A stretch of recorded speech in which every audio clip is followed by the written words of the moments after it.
ശരത്ത് രാഹുലിനെ വീട്ടിലിറക്കി. കയറിയിട്ട് പോകാൻ സർ. വേണ്ട, അവനെ തെരഞ്ഞു നോക്കട്ടെ. എൻ്റെ കയ്യിൽ പെടാതെ എവിടെ പോകാൻ? രാംദാസ് ടവേര പോർച്ചിൽ കയറ്റിയിട്ടു. താങ്ക് യു സർ, രാഹുൽ പറഞ്ഞു. അച്ഛൻ വരുമ്പോൾ എൻ്റെ അന്വേഷണം പറയണം. പറയാം സർ. എടോ, ശരത്ത് വിളിച്ചതും രാംദാസ് ഓടിച്ചെന്ന് ക്വാളിസിൽ കയറി. എന്തിനാടാ പോലീസ് നിന്നെ കൊണ്ടുവന്നു വിട്ടത്? ടെറസിൽ നിന്ന് മുറ്റത്തെ കാഴ്ചകൾ കണ്ട സരസ്വതി ഇറങ്ങി വന്ന് ചോദിച്ചു. അത് മമ്മിയോട് പറയണമോ എന്ന് ഒരു നിമിഷം അവൻ ആലോചിച്ചു. എന്താടാ? തന്നെ തേടി കൊലയാളി വന്ന വിവരം സരസ്വതിയോട് അവൻ പറഞ്ഞു. ഈശ്വരാ, അത് കേട്ട് അവർ ഞെട്ടി. ഗുരുവായൂരപ്പം കാത്തു. എൻ്റെ മോൻ ഇനി പുറത്തേക്കൊന്നും പോണ്ട. മമ്മി പേടിക്കാതെ, അവൻ എന്നെ ഒന്നും ചെയ്യില്ല. ശരത് സാർ എത്രയും പെട്ടെന്ന് അവനെ ലോക്കപ്പിൽ അടയ്ക്കും. രാഹുൽ തൻ്റെ മുറിയിലേക്ക് പോയി. പിന്നെ ദിലീപിനെയും വിവേകിനെയും ഫോണിൽ വിളിച്ച് സംസാരിച്ചു. രാത്രി രാഹുലിന് ഉറക്കം വന്നില്ല. ജനലും വാതിലും അടച്ചിട്ടുണ്ടോ എന്ന് 2 പ്രാവശ്യം എണീറ്റു നോക്കി. ബാത്റൂമും മുറിയിലെ അലമാരയും തുറന്നു നോക്കി. ആരുമില്ലെന്ന് ഉറപ്പുവരുത്തിയ ശേഷമാണ് കിടന്നത്. പെട്ടെന്ന് മൊബൈൽ ശബ്ദിച്ചു. എടുത്തു നോക്കി. ഒരു ലാൻഡ് നമ്പറാണ്. ഹലോ.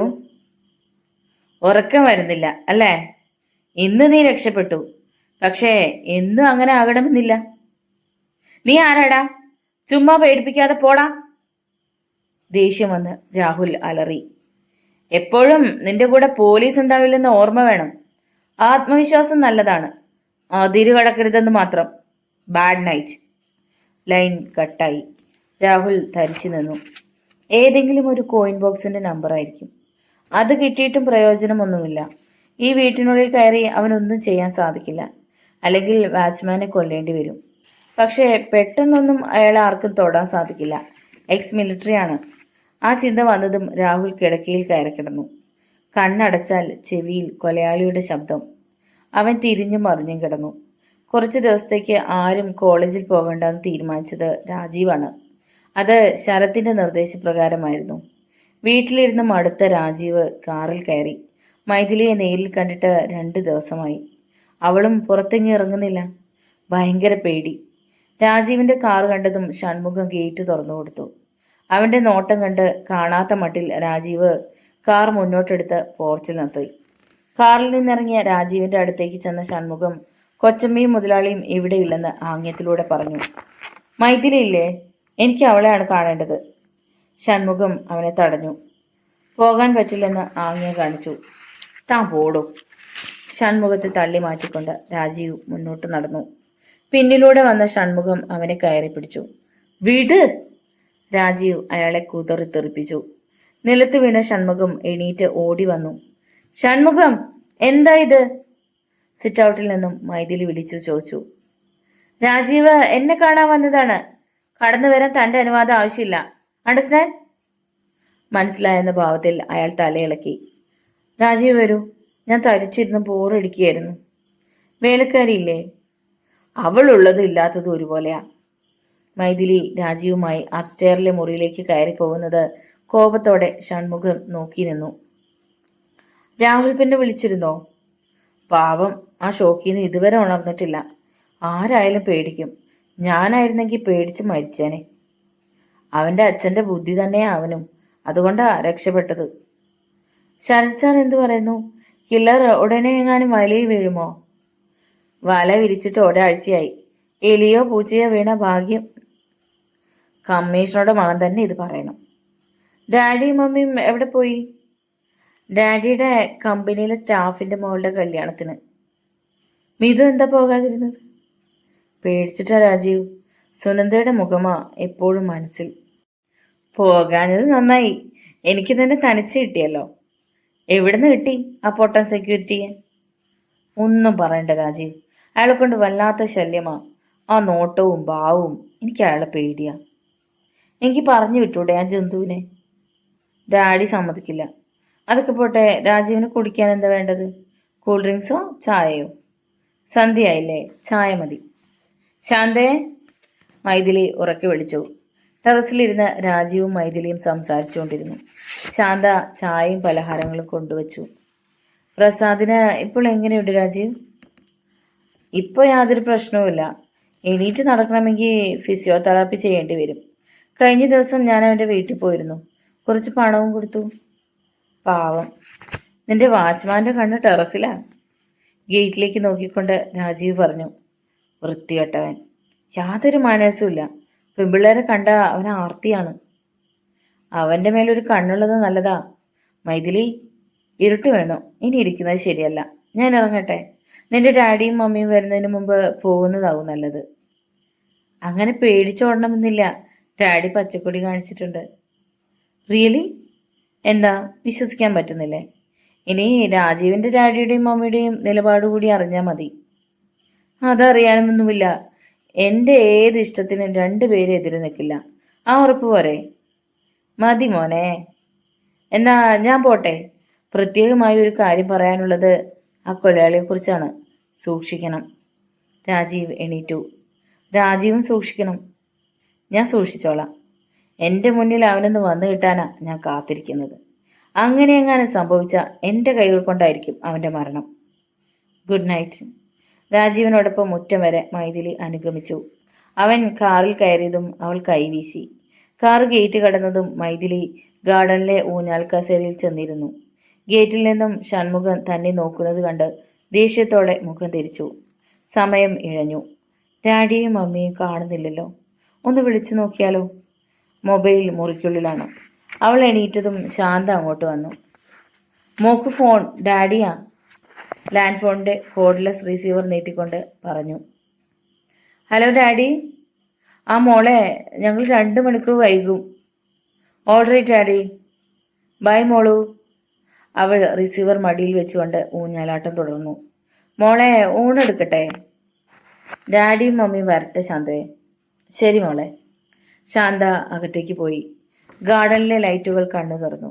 മടിയിലിരുന്ന cordless phone മുരണ്ടു. അവൾ അതെടുത്ത് കാതോട് ചേർത്തു. Bad evening. ഒരു പരുക്കൻ ശബ്ദം ഒഴുകിയെത്തി. നിങ്ങൾ? അവൾ വിറച്ചു. അതെ, നീ ഉദ്ദേശിക്കുന്ന ആൾ തന്നെ. മൈഥിലി പേടിയോടെ ചുറ്റും നോക്കി.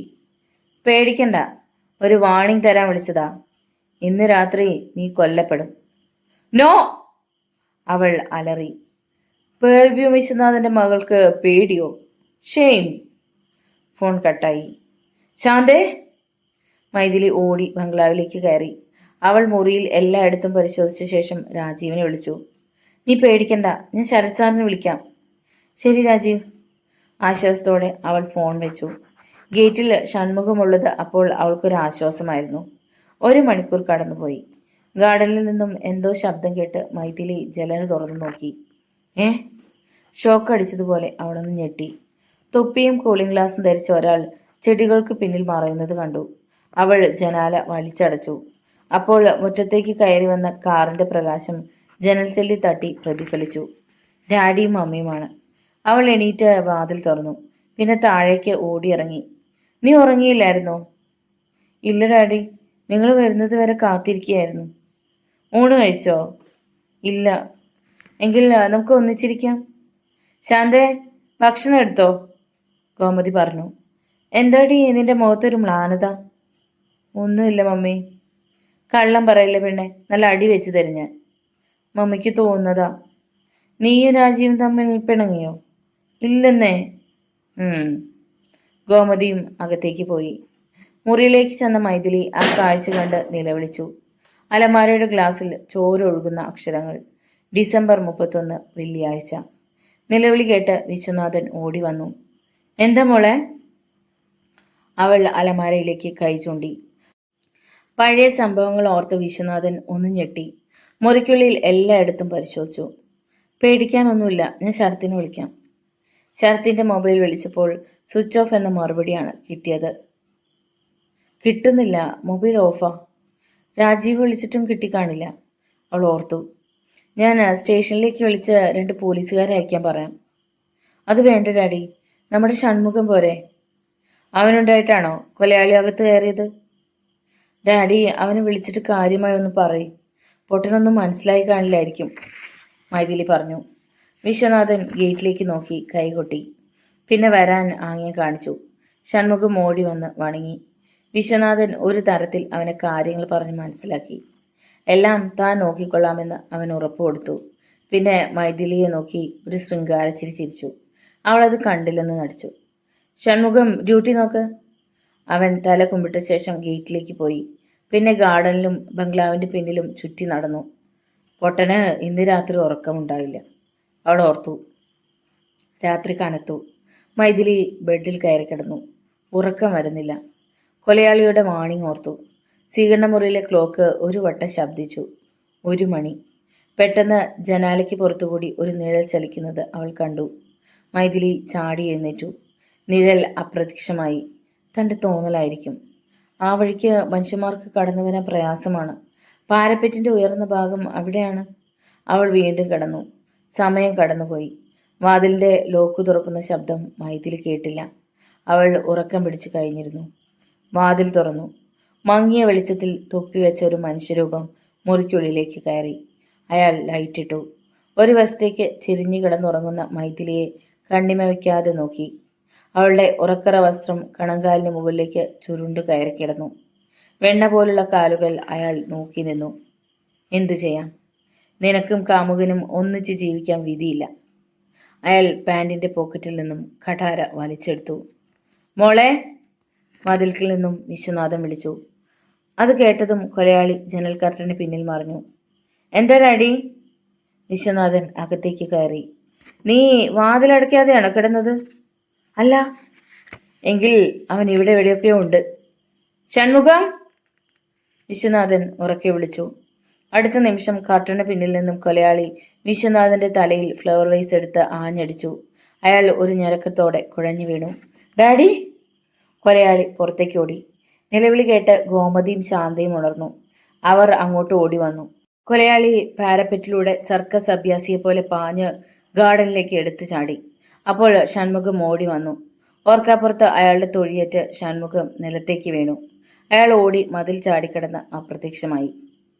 ഏതാനും നിമിഷം കഴിഞ്ഞാണ് ഷൺമുഖം എണീറ്റത്. സിമന്റ് സ്ലാബിൽ മുഖമടിച്ച് വീണ് അയാളുടെ 2 പല്ലുകൾ ഇളകിപ്പോയി. വായിലും മുഖത്തും നിറയെ ചോര. ഷൺമുഖം ഞരങ്ങിക്കൊണ്ട് ബംഗ്ലാവിൻ്റെ സിറ്റ് ഔട്ടിലിരുന്നു. തലയ്ക്ക് പിറകിൽ മുറിവേറ്റ വിശ്വനാഥന് ബോധം വീണു. അവനെ പിടിച്ചോ? ഇല്ല ഡാഡി. ഷൺമുഖത്തെ അടിച്ച് പരിക്കേൽപ്പിച്ച അയാൾ രക്ഷപ്പെട്ടു. നീ പോലീസിനെ വിളിക്ക്. അവൾ പോലീസ് സ്റ്റേഷനിലേക്ക് വിളിച്ച് വിവരം പറഞ്ഞു. ശാന്ത ഷൺമുഖത്തിൻ്റെ മുറിവ് തുടച്ച് മരുന്ന് വെച്ചു. ആശുപത്രി പോണോടാ?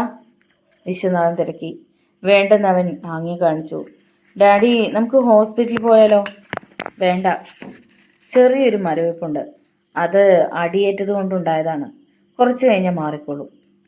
പക്ഷേ തലയ്ക്ക് പൊട്ടലുണ്ട്. ബ്ലീഡിങ് നിന്നില്ലേ? ഇനി ആവശ്യമുണ്ടെങ്കിൽ രാവിലെ പോവാം. ഡാഡി വന്നില്ലായിരുന്നെങ്കിൽ ആ കില്ലർ എന്നെ കൊന്നേനെ. പെട്ടെന്ന് ഞെട്ടി ഉണർന്നപ്പോൾ ആരോ നിലവിളിക്കുന്നത് പോലെ തോന്നി. അപ്പോഴാണ് ഞാൻ എണീറ്റ് വന്നത്. ആയുസിൻ്റെ വലിപ്പം, ഗോമതി പറഞ്ഞു. 1 മണിക്കൂർ കഴിഞ്ഞപ്പോൾ CI രാംദാസും 2 പോലീസുകാരും ബംഗ്ലാവിലെത്തി. തൻ്റെ മേലുദ്യോഗസ്ഥ എവിടെ പോയി കിടക്കാണോടോ? എപ്പോൾ വിളിച്ചാലും മൊബൈൽ സ്വിച്ച് ഓഫ്. എനിക്കറിയില്ല സർ, രാംദാസ് പറഞ്ഞു. സിറ്റി പോലീസ് കമ്മീഷണർ അശോക് വർമ്മയുടെ മുന്നിൽ DYSP ശരത് ചന്ദ്രൻ അറ്റൻഷനായി. മതിയോടോ, താൻ ഇരിക്കെ. സർ. കമ്മീഷണർക്കെതിരെയുള്ള സീറ്റിൽ അയാൾ ഇരുന്നു. ഉയർന്ന റാങ്കിലുള്ള മറ്റു ചില ഉദ്യോഗസ്ഥന്മാരും അവിടെ ഉണ്ടായിരുന്നു. തന്നെ ഒരു ചുമതല ഏൽപ്പിച്ചിട്ട് എന്തായി? ആ കില്ലർ പോലീസിന്റെ മൂക്കിന്റെ തുമ്പത്തുകൂടിയാണ് ഓരോന്നും ചെയ്യുന്നത്. സാർ, അത്... ശരത്ചന്ദ്രൻ ഒന്ന് നിർത്തി. കൊലയാളിയെ 24 മണിക്കൂറിൽ കസ്റ്റഡിയിൽ എടുക്കുമെന്നല്ലേ താൻ പറയാൻ പോകുന്നത്? ഇത് ഞാൻ എത്ര പ്രാവശ്യം കേട്ടിരിക്കുന്നു. വേൾവി വിശ്വനാഥന്റെ മകളുടെ നേർക്കുണ്ടായ ആക്രമണം താൻ അറിഞ്ഞു കാണുമല്ലോ. എൻ്റെ മകൻ്റെ ഭാര്യയാകാൻ പോകുന്ന പെണ്ണാവൾ. അറിയാമോ തനിക്ക്? അറിയാം സർ. ഞാൻ കാര്യങ്ങളൊക്കെ താൻ ഈ കേസ് ഏറ്റെടുക്കും മുമ്പ് പറഞ്ഞു കഴിഞ്ഞതാണ്. നിരപരാധിയായ കുട്ടികൾക്ക് ഒന്നും സംഭവിക്കരുത്. അണ്ടർസ്റ്റാൻഡ്? സർ. പിന്നെ തന്നെ എപ്പോൾ വിളിച്ചാലും തൻ്റെ മൊബൈൽ ഫോൺ സ്വിച്ച് ഓഫ് ആണല്ലോ. സാർ, അത് ഫോണിനൊരു കംപ്ലൈൻറ്റ്. ഇപ്പോൾ കുഴപ്പമൊന്നുമില്ല. തന്നെ ഈ കേസ് ഏൽപ്പിച്ചത് എൻ്റെ പ്രത്യേക റിസ്കിലാണ്. അറിയാം സർ. എൻ്റെ ഭാര്യയും കുഞ്ഞും ആക്സിഡൻറ്റിൽ മരിച്ചിട്ട് 2 മാസം കഴിഞ്ഞതേ ഉള്ളൂ. ഞാൻ ഭാഗ്യം കൊണ്ടാണ് രക്ഷപ്പെട്ടത്. അതിനുശേഷം ആദ്യമായി ഏറ്റെടുക്കുന്ന കേസാണിത്. പക്ഷെ എനിക്ക്... ശരത്തിൻ്റെ തൊണ്ടയിടറി. I know. ശരത്ചന്ദ്രൻ, തൻ്റെ മാനസികാവസ്ഥ എനിക്കറിയാം. അതുകൊണ്ടാണ് ഞാൻ തന്നെ നേരിട്ട് വിളിച്ച് കാര്യങ്ങൾ സംസാരിച്ചത്. നമ്മുടെ അനാസ്ഥ കൊണ്ട് നിരപരാധികളുടെ രക്തം ചിന്താൻ പാടില്ല. അറിയാം സർ. ഇനി വാക്കിലല്ല, പ്രവൃത്തിയിലാണ് കാര്യം. Yes, now you may go. Thank you sir. Commissioner salute ചെയ്ത് ശരത്ചന്ദ്രൻ ഇറങ്ങിപ്പോയി. സർ, അയാൾക്ക് മാനസികമായി എന്തോ തകരാറുണ്ട്. ആക്സിഡൻറ്റിൽ ഭാര്യയും കുഞ്ഞും മരിച്ചതിന് ശേഷമാണ് അങ്ങനെ ഉണ്ടായതെന്ന് തോന്നുന്നു. സൈക്യാട്രിസ്റ്റ് ഡോക്ടർ എലിസബത്തിൻ്റെ ട്രീറ്റ്മെൻറ്റിലാണ് അയാളെന്ന് എൻ്റെ വൈഫ് പറഞ്ഞു. SP ഫിലിപ്പോസ് കമ്മീഷണറെ നോക്കി. അതൊരു ചെറിയ മെൻ്റൽ ഷോക്കായിരിക്കും, ഡോണ്ട് വറി. കമ്മീഷണർ എണീറ്റു. മൈഥിലിയും രാജീവും കൂടി സിറ്റി ഹോസ്പിറ്റലിൽ എത്തി സുജാതയെ കണ്ടു. മോളെ, വിവരങ്ങളൊക്കെ അറിഞ്ഞു. ആ കൊലയാളിയിൽ നിന്ന് രക്ഷപ്പെട്ടല്ലോ, ഭാഗ്യം. എൻ്റെ മോൾ. സുനന്ദയുടെ ഓർമ്മ വന്നതും ഡോക്ടറുടെ കണ്ണു നിറഞ്ഞു. കഥകളൊക്കെ ഇപ്പോഴാണ് ഞാൻ അറിയുന്നത്. അന്ന് നിങ്ങളുടെ കാർ ഇടിപ്പിച്ച് തെറിപ്പിച്ച ആളായിരിക്കുമോ ഇതിന് പിന്നിൽ? ആയിരിക്കും ആൻറ്റി. ശരത് സാർ കണ്ടുപിടിക്കാതിരിക്കില്ല, മൈഥിലി പറഞ്ഞു. സൂക്ഷിക്കണേ മോളെ. ഡോക്ടർ നടന്നുപോയി. പാവം ഡോക്ടർ ആൻറ്റി, മൈഥിലി പെറുപെറുത്തു. രാജീവും മൈഥിലിയും പ്രസാദിൻ്റെ വീട്ടിലെത്തി. കുറച്ച് പണം പ്രസാദിൻ്റെ അമ്മയെ ഏൽപ്പിച്ചു. ഇതൊന്നും വേണ്ട മോനെ. പ്രസാദിൻ്റെ ചികിത്സയുടെ ചെലവ് മുഴുവൻ ഇവിടെ ഒരു ചാരിറ്റബിൾ സൊസൈറ്റി ഏറ്റെടുത്തിട്ടുണ്ട്. ഡോക്ടർ സുജാത മാഡമാണ് അതിന് കാരണം. കൈകൂപ്പിക്കൊണ്ട് പ്രസാദിൻ്റെ അമ്മ പറഞ്ഞു. അത് നന്നായി. അവനെ എണീപ്പിച്ച് നടത്തുമെന്ന് ആൻറ്റി ഞങ്ങൾക്ക് വാക്ക് തന്നിട്ടുണ്ട്. അമ്മ ഇത് വാങ്ങണം. എന്തെങ്കിലുമൊക്കെ ആവശ്യം കാണില്ലേ? മടിയോടെ അവരത് വാങ്ങി. ശാലിനി എവിടെ അമ്മേ? മൈഥിലി തിരക്കി. അവൾ കോളേജിൽ പോയി. ഞങ്ങൾ പോട്ടെ അമ്മേ. പ്രസാദ്, പോയി വരട്ടെ. അവർ യാത്ര പറഞ്ഞ് ഇറങ്ങി. പ്രസാദിൻ്റെ ചികിത്സ ചാരിറ്റബിൾ സംഘടന ഏറ്റെടുത്തത് നന്നായി. ഡോക്ടർ ആൻറ്റി അംഗമായ സംഘടനയാണത്. ഡാഡിയും സംഘടനയ്ക്ക് വേണ്ടി മാസം കുറച്ച് പണം നൽകാറുണ്ട്. കാറിൽ കയറിയപ്പോൾ മൈഥിലി പറഞ്ഞു. രാഹുൽ വിളിക്കാറില്ലേ? 2-3 ദിവസമായി. അന്നത്തെ സംഭവത്തിന് ശേഷം അവനാകെ പേടിയാ. വീട്ടിൽ നിന്ന് പുറത്തിറങ്ങാറേ ഇല്ലെന്നാ കേട്ടത്. സുനന്ദയുടെ മരണം തന്നെ അവനൊരു ഷോക്കായിപ്പോയി. പാവം. രാഹുലിൻ്റെ വിധി തന്നെയാണോ എൻ്റേതെന്നും എനിക്കിപ്പോൾ സംശയം തോന്നുന്നു. രാജീവ്, അറാൻ പറ്റുന്ന വാക്കുകൾ പറയാതെ. അവൻ്റെ വായ് പൊത്തി. അല്ല, ആ കില്ലർ നിന്നെ കൊന്ന എൻ്റെ അവസ്ഥ എന്താകുമായിരുന്നു? നീ ആലോചിച്ച് നോക്കിയോ? അതാ ഞാൻ പറഞ്ഞത്. അങ്ങനെയൊന്നും സംഭവിച്ചില്ലല്ലോ. ഞാൻ വിളിക്കുന്ന ഈശ്വരന്മാർ എൻ്റെ പ്രാർത്ഥന കേൾക്കാതിരിക്കില്ല. ശരത് സാറിനെ ചിലപ്പോൾ അന്വേഷണത്തിൽ നിന്ന് മാറ്റേണ്ടി വരുമെന്ന് ഡാഡി പറയുന്നത് കേട്ടു. അതെന്താ? അയാളൊരു സൈക്യാട്രിക് പേഷ്യൻ്റ് ആണെന്ന്. റിയലി? അതെ. ഒരു ആക്സിഡൻറ്റിൽപ്പെട്ട് അയാളുടെ ഭാര്യയും കുഞ്ഞും മരിച്ചതോടെയാണത്രേ അയാൾക്ക് ഈ അസുഖം തുടങ്ങിയത്. ട്രീറ്റ്മെൻറ്റിലാണ്. ഇപ്പോൾ കുഴപ്പമൊന്നും ഇല്ലെന്നാ ഡാഡി പറഞ്ഞത്. ഏതായാലും ഒരാഴ്ച കൂടി നോക്കിയിട്ട് പുതിയ തീരുമാനമെടുക്കാനാണ് പ്ലാന്. നിന്റെ വീട്ടിലിറക്കിയ പോരെ? മതി. നിന്റെ ആ വാച്ച്മാന് പണി കിട്ടിയല്ലേ? അതെ, 2 പല്ലും പോയി, മുഖനീരും വെച്ചു. അവനത് കിട്ടണം. 2 എണ്ണം കൊടുക്കണമെന്ന് കരുതിയാ ഞാനിരുന്നത്. ഏതായാലും ആ കില്ലർക്ക് എൻ്റെ വകയൊരു താങ്ക്സ്. രാജീവ് ചിരിച്ചു. രാത്രി രാഹുൽ ഉറങ്ങാതെ കിടക്കുകയായിരുന്നു. സുനന്ദയെക്കുറിച്ചുള്ള ഓർമ്മകൾ അവൻ്റെ മനസ്സിലൂടെ കടന്നുപോയി. എത്ര ശ്രമിച്ചിട്ടും ആ മുഖം മനസ്സിൽ നിന്ന് മായുന്നില്ല. ഇപ്പോഴാണ് അറിയുന്നത് താൻ അവളെ എത്രമാത്രം സ്നേഹിച്ചിരുന്നുവെന്ന്. ഒരാൾ മരിച്ചു കഴിയുമ്പോഴാണ് ആ നഷ്ടം എത്ര വലുതാണെന്ന് അറിയുന്നത്. ജീവിച്ചിരിക്കുമ്പോൾ ആരും അത് കാര്യമാക്കാറില്ല.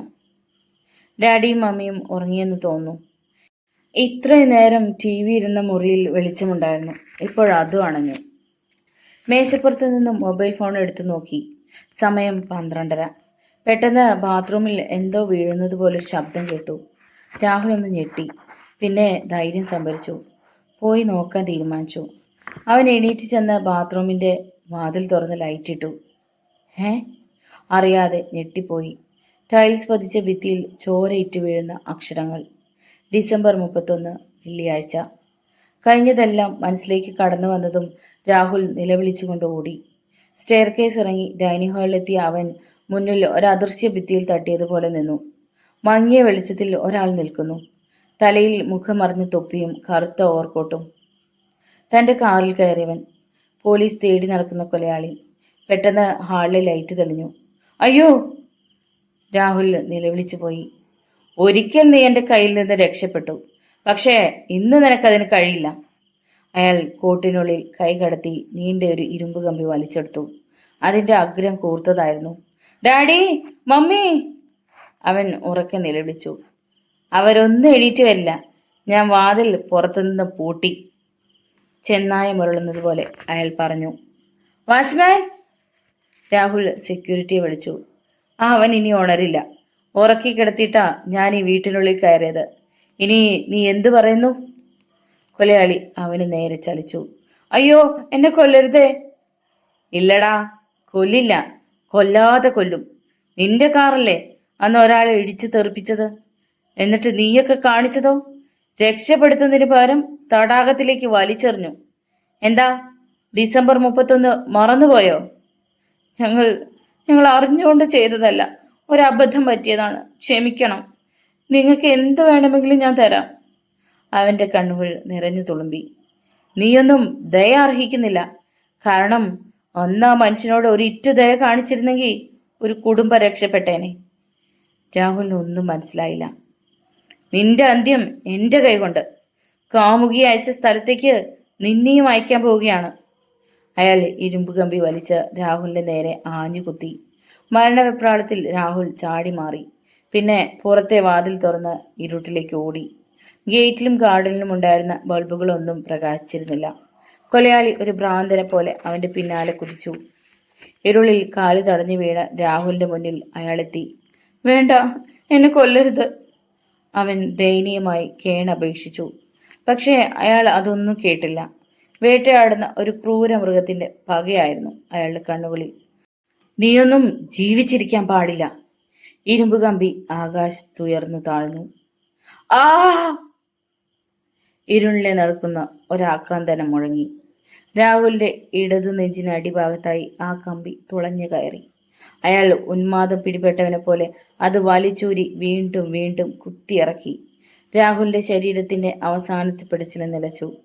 അയാൾ ഇരുമ്പ് കമ്പിയിൽ പറ്റിയിരുന്ന ചോര രാഹുലിന്റെ ദേഹത്ത് തുടച്ചു. പിന്നെ ഒന്നും സംഭവിക്കാത്തതുപോലെ ഇരുളിലേക്ക് മറഞ്ഞു. കമ്മീഷണർ അശോക് വർമ്മ പറഞ്ഞപ്പോഴാണ് രാജീവ് വിവരമറിയുന്നത്. അവൻ ചലനശേഷി നഷ്ടപ്പെട്ടവനെ പോലെ ഇരുന്നു പോയി. പെട്ടെന്ന് മൊബൈൽ ഫോൺ ചിലച്ചു. മൈഥിലി. രാജീവ്, നമ്മുടെ രാഹുൽ. അവൾ കരയുകയായിരുന്നു. ഞാൻ അറിഞ്ഞു. നമുക്ക് അങ്ങോട്ട് പോവണ്ടേ? എനിക്ക് പേടിയാവുന്നു രാജീവ്. ഇനി ബാക്കിയുള്ളത് നമ്മളാണ്. അവളുടെ ശബ്ദത്തിലെ ഭീതി അവൻ തിരിച്ചറിഞ്ഞു. രാജീവും മൈഥിലിയും കോൺട്രാക്ടർ ബാഹുലേയന്റെ വീട്ടിൽ ചെല്ലുമ്പോൾ അവിടെ ജനപ്രളയമായിരുന്നു. രാഹുലിന്റെ ശവശരീരം പോസ്റ്റ്മോർട്ടത്തിന് ശേഷം അന്നേരം കൊണ്ടുവന്നതേ ഉണ്ടായിരുന്നുള്ളൂ. മുറ്റത്ത് 1-2 പോലീസ് വാഹനങ്ങളും കിടപ്പുണ്ടായിരുന്നു. പോലീസ് എന്നെഴുതിയ ടൊയോട്ടോ കോളീസ് ഗേറ്റിൽ വന്നു നിന്നു. ശരത്ചന്ദ്രൻ സാറാ, രാജീവ് പറഞ്ഞു. ഡോർ തുറന്ന ശരത്ത് പുറത്തിറങ്ങി. യൂണിഫോമിലായിരുന്നു അയാൾ. സാർ, കൊലയാളിയെക്കുറിച്ച് എന്തെങ്കിലും വിവരം? രാജീവ് ചോദിച്ചു. ഒന്നും പറയാറായിട്ടില്ല. അയാൾ അകത്തേക്ക് പോയി. ഇയാളുടെ മെൻ്റൽ പ്രോബ്ലം മാറിയില്ലെന്ന് തോന്നുന്നു, മൈഥിലി പറഞ്ഞു. ശരിയാണ്.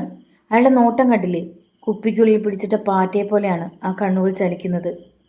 കരഞ്ഞു തളർന്ന് സോഫയിൽ ഇരിക്കുകയായിരുന്നു ബാഹുലേയൻ. ഏക മകൻ്റെ മരണം അയാൾ തീരെ പ്രതീക്ഷിക്കാത്തതായിരുന്നു. അതുകൊണ്ട് തന്നെ അയാൾക്ക് താങ്ങാൻ പറ്റുമായിരുന്നില്ല. ശരത്ചന്ദ്രൻ കയറി വരുന്നത് കണ്ടതും ബാഹുലേയൻ ചാടി എഴുന്നേറ്റു. എൻ്റെ മോനെ കൊലയ്ക്ക് കൊടുത്തിട്ടും തനിക്ക് മതിയായില്ലടോ. താൻ ഏത് കോപ്പിലെ പോലീസാടോ? തനിക്ക് യൂണിഫോം അഴിച്ചു വെച്ചിട്ട് പൊയ്ക്കൂടെ? ബാഹുലേൻ്റെ നിയന്ത്രണം വിട്ടുപോയി. എന്താ ഇത്? ഇതൊരു മരണവീടാ, ആ ഓർമ്മ വേണം. ബാഹുലേയൻ്റെ ഒരു ബന്ധു അയാളെ ആശ്വസിപ്പിക്കാൻ ശ്രമിച്ചു. ഇവൻ അന്വേഷിക്കാൻ തുടങ്ങിയിട്ട് ആഴ്ച എത്രേ? എന്നിട്ടും ആ കൊലയാളിയെ പിടികൂടാൻ കഴിഞ്ഞോ? 2 ജീവൻ ബലി കൊടുത്തു. ഇനിയുണ്ട് കുറേ എണ്ണം കൂടി. അവരെ കൂടി കൊലയ്ക്ക് കൊടുത്താലേ ഇവന് സമാധാനാവും. കേസ് അന്വേഷിക്കാൻ നടക്കുന്നു. ബാഹുലേയൻ പുച്ഛത്തോടെ ചുണ്ടുകൂട്ടി. സാറ് ഇപ്പോൾ പോകുന്നതാണ് നല്ലത്. ഇവിടെ ആൾക്കൂട്ടം വയലൻ്റാണ്, പ്രത്യേകിച്ചും കോളേജ് കുട്ടികൾ. സി രാംദാസ് ശരത്ചന്ദ്രന്റെ ചെവിയിൽ മന്ത്രിച്ചു. രംഗം പന്തിയല്ലെന്ന് അയാൾക്കും തോന്നി. ശരത്ചന്ദ്രൻ പെട്ടെന്ന് തിരിഞ്ഞ് പുറത്തേക്കിറങ്ങി. മുറ്റത്ത് സംസാരിച്ചുകൊണ്ട് നിൽക്കുന്ന രാജീവിനെയും മൈഥിലിയെയും നോക്കിയ ശേഷം കാറിൽ ചെന്ന് കയറി. ഇവിടെ നിന്നാ കുട്ടികൾ കൈയേറ്റം ചെയ്യുമെന്ന് പേടിച്ചിട്ടാ അയാൾ സ്ഥലം വിട്ടത്. ഇനി കേസന്വേഷണത്തിന് ഇയാളെ വെച്ചുകൊണ്ടിരിക്കുന്നതിൽ അർത്ഥമില്ല. സിറ്റി പോലീസ് കമ്മീഷണറുടെ കാറ് മുറ്റത്തേക്ക് കയറി നിന്നു. CI രാംദാസ് സല്യൂട്ട് ചെയ്തു. അയാൾ വന്നിട്ട് പോയോടോ? സർ. ആ, ശരത്ചന്ദ്രൻ പോയി സർ. രംഗം വഷളാകുമെന്ന് കണ്ട ഉടനെ സ്ഥലം വിട്ടു. രാജീവും മൈഥിലിയും അശോക് വർമ്മയുടെ അടുത്തേക്ക് ചെന്നു. ഡാഡി, നിങ്ങൾ ഇവിടെ ഉണ്ടായിരുന്നോ? ഡാഡി, ആ ഭ്രാന്തൻ ഇനി കേസന്വേഷിക്കാൻ വയ്ക്കുന്നതിൽ യാതൊരു അർത്ഥവുമുണ്ടെന്ന് തോന്നുന്നില്ല. അയാളെ ഈ കേസന്വേഷണത്തിൽ നിന്നും രാവിലെ തന്നെ മാറ്റി. ആരൊക്കെയോ മുകളിൽ ശക്തമായി പിടിമുറുക്കിയിട്ടുണ്ട്. ഹോം മിനിസ്റ്റർ നേരിട്ടെടുത്ത തീരുമാനമാണ്. പേൾവി വിശ്വനാഥനാണ് അതിൻ്റെ പിന്നിലെന്നാണ് എനിക്ക് സംശയം. കമ്മീഷണർ ചിരിച്ചുകൊണ്ട് മൈഥിലിയെ നോക്കി. ആശ്വാസമായി. ആരാ അങ്കിൾ പുതിയ ഓഫീസർ? അറിയില്ല മോളെ. ഇന്ന് വൈകുന്നേരത്തിന് മുമ്പായി വിവരമറിയാം. അശോക് വർമ്മ അകത്തേക്ക് കയറിപ്പോയി. എടോ കമ്മീഷണറെ, എൻ്റെ മകൻ്റെ അന്ത്യകർമ്മം കഴിഞ്ഞാൽ ഞാൻ അങ്ങോട്ട് വരാനിരിക്കുകയായിരുന്നു. ബാഹുലയം പറഞ്ഞു. എന്തിന്? കേസ് അന്വേഷിക്കുന്ന ആ ഉദ്യോഗസ്ഥനെ പിടിച്ച് ചതച്ചിട്ട് തന്നെ 4 തെറി പറയാൻ. എടോ, അയാളെ അന്വേഷണത്തിൽ നിന്ന് മാറ്റി കേസ് പുതിയ ഓഫീസറെ ഏൽപ്പിച്ചിട്ടുണ്ട്. ഇത് കുറച്ച് നേരത്തെ ആയിരുന്നെങ്കിൽ എൻ്റെ മകനെ ജീവനോടെ കിട്ടിയേനെ. ദുഃഖത്തോടെ ബാഹുലയം പറഞ്ഞു. താൻ സമാധാനിക്ക്. വേറൊന്നും പറയാൻ എനിക്കിപ്പോൾ വാക്കുകളില്ല. കമ്മീഷണർ അയാളെ ആശ്വസിപ്പിക്കാൻ എന്നവണ്ണം പറഞ്ഞു. ഡാഡിയുടെ നിർബന്ധത്തിന് വഴങ്ങിയാണ് മൈഥിലി അന്ന് കാർ എടുത്തത്. കുറച്ച് ദിവസമായി ഡാഡിയാണ് അവളെ കോളേജിൽ വിടാറുള്ളത്. ഇന്ന് ഡാഡിക്ക് ബിസിനസ് ടൂർ ഉള്ളതുകൊണ്ട് മൈഥിലിയോട് കാർ എടുത്ത് പോയിക്കൊള്ളാൻ പറയുകയായിരുന്നു. നിന്റെ പേടിയൊക്കെ മാറിയോ? കോളേജിൽ കണ്ടപ്പോൾ രാജീവ് തിരക്കി. അതെന്താ അങ്ങനെ ചോദിച്ചത്? അല്ല, സാധാരണ നിന്റെ ഡാഡി ആയിരുന്നല്ലോ കോളേജിൽ കൊണ്ടുവിടാറുള്ളത്. ഓ, അത്. പേടി മാറിയിട്ടൊന്നുമില്ല. ഇന്ന് ഡാഡിക്ക് ബിസിനസ് ടൂർ. പിന്നെ കേസ് ഡിപ്പാർട്ട്മെൻറ്റിലെ ചുണക്കുട്ടനല്ലേ അന്വേഷിക്കുന്നത്, അതുകൊണ്ടൊരു ധൈര്യം. അത് നേരാ. ഇനി അക്രമി പുറത്തിറങ്ങുന്ന കാര്യം സംശയമാണ്. ചിലപ്പോൾ നാട് വിട്ടുപോയി കാണും. അങ്ങനെ പേടിച്ചോടുന്ന ആളാണ് ആ ക്രിമിനലെന്ന് എനിക്ക് വിശ്വാസമില്ല. അതെന്താ? അയാൾ നിന്നോട് വല്ലതും പറഞ്ഞോ? പോ രാജീവ്, തമാശ പറയാൻ കണ്ട നേരം. പിന്നെ അയാൾ ഒരു പ്രത്യേക ലക്ഷ്യത്തോടെയാണ് കൊല നടത്തുന്നത്. അന്ന് അയാളെ നമ്മുടെ കാർ തട്ടിയിട്ടത് ഒരു കാരണമാവാം. പക്ഷേ അതിൻ്റെ പിന്നിൽ മറ്റെന്തൊക്കെയോ കൂടി ഉണ്ടെന്ന് എനിക്ക് തോന്നുന്നു. നിസ്സാരമായ ഒരു അപകടം ഉണ്ടായതിന് ഇതുപോലെ ആരെങ്കിലും പ്രതികാരം ചെയ്യാൻ മുതിരുമോ? ശരിയാണ് മിതു, നീ പറഞ്ഞതിലും വാസ്തവമുണ്ട്. ഞാൻ അത്രയ്ക്ക് കടന്നു ചിന്തിച്ചില്ല. ഒരു പക്ഷേ ആ ആക്സിഡൻറ്റിൽ മരിച്ചയാളുടെ ബന്ധുവാണ് കൊല നടത്തുന്നതെങ്കിലോ? മൈഥിലി അറിയാതെ ഒന്ന് ഞെട്ടി. ശരിയാണ്. ആ കാർ തട്ടി മരിച്ചത് അയാളുടെ മകനോ സഹോദരനോ ഒക്കെ ആകാം. പക്ഷേ അങ്ങനെ ഒരു മരണം നടന്നതായി ഇതുവരെ നമ്മുടെ കയ്യിൽ തെളിവൊന്നുമില്ല. പിന്നെ എങ്ങനെയാണ് നീ പറഞ്ഞതുപോലെ ചിന്തിക്കാൻ കഴിയുന്നത്? പറഞ്ഞു വരുമ്പോൾ അതും ശരിയാണ്. പിന്നെ ഏതാണ് ശരിയെന്ന് എങ്ങനെ അറിയും രാജീവ്? പുതിയ ASP ചാർജ് എടുത്തല്ലോ, അയാൾ കണ്ടെത്തട്ടെ. അതുവരെ നമ്മുടെ കാര്യം ഒന്നും സംഭവിക്കില്ല.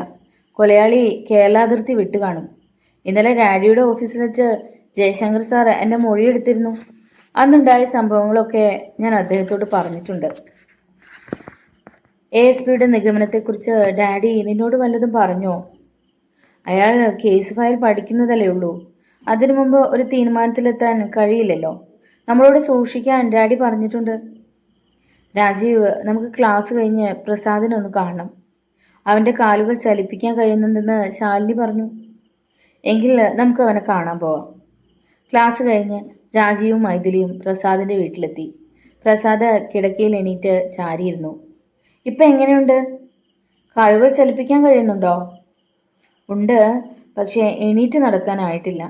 കാലുകൾക്ക് തീരെ ബലമില്ലാത്തതുപോലെ. ഇനി ആയുർവേദ ചികിത്സ ചെയ്യുന്നതാണ് നല്ലതെന്ന് സുജാത ഡോക്ടർ പറഞ്ഞു. രാജീവ്, ആ കൊലയാളി ആരാണെന്ന് പോലീസ് കണ്ടുപിടിച്ചോ? ഇല്ല പ്രസാദ്, പോലീസ് കിണഞ്ഞു പരിശ്രമിക്കുന്നുണ്ട്. എനിക്കിപ്പോൾ മറ്റൊരു സംശയം കൂടി തോന്നുന്നു രാജീവ്, മൈഥിലി ആലോചനയോടെ പറഞ്ഞു. എന്താണത്? ന്യൂ ഇയർ പാർട്ടി കഴിഞ്ഞ് നമ്മൾ രാഹുലിൻ്റെ കാറിൽ പോയപ്പോൾ ബൈപ്പാസിൽ വെച്ചാണ് ആക്സിഡൻ്റ് ഉണ്ടായത്. അതെ, കാറിൻ്റെ മുന്നിലേക്ക് ആളെ തള്ളിയിട്ടതുപോലെയാണ് തോന്നിയതെന്ന് രാഹുൽ പറഞ്ഞത് രാജീവ് ഓർക്കുന്നുണ്ടോ? ഉണ്ട്. അവൻ ഉദ്യോഗഭരിതനായി. ഒരു പക്ഷേ അത് സത്യമാണെങ്കിലോ? നീ പറയുന്നത് നമ്മുടെ മുന്നിൽ പോയ ഒരു വണ്ടിയാണ് അയാളെ ഇടിച്ചിട്ടതെങ്കിൽ? തെളിച്ചു പറയും ഇതു, ടെൻഷൻ അടുപ്പിക്കാതെ.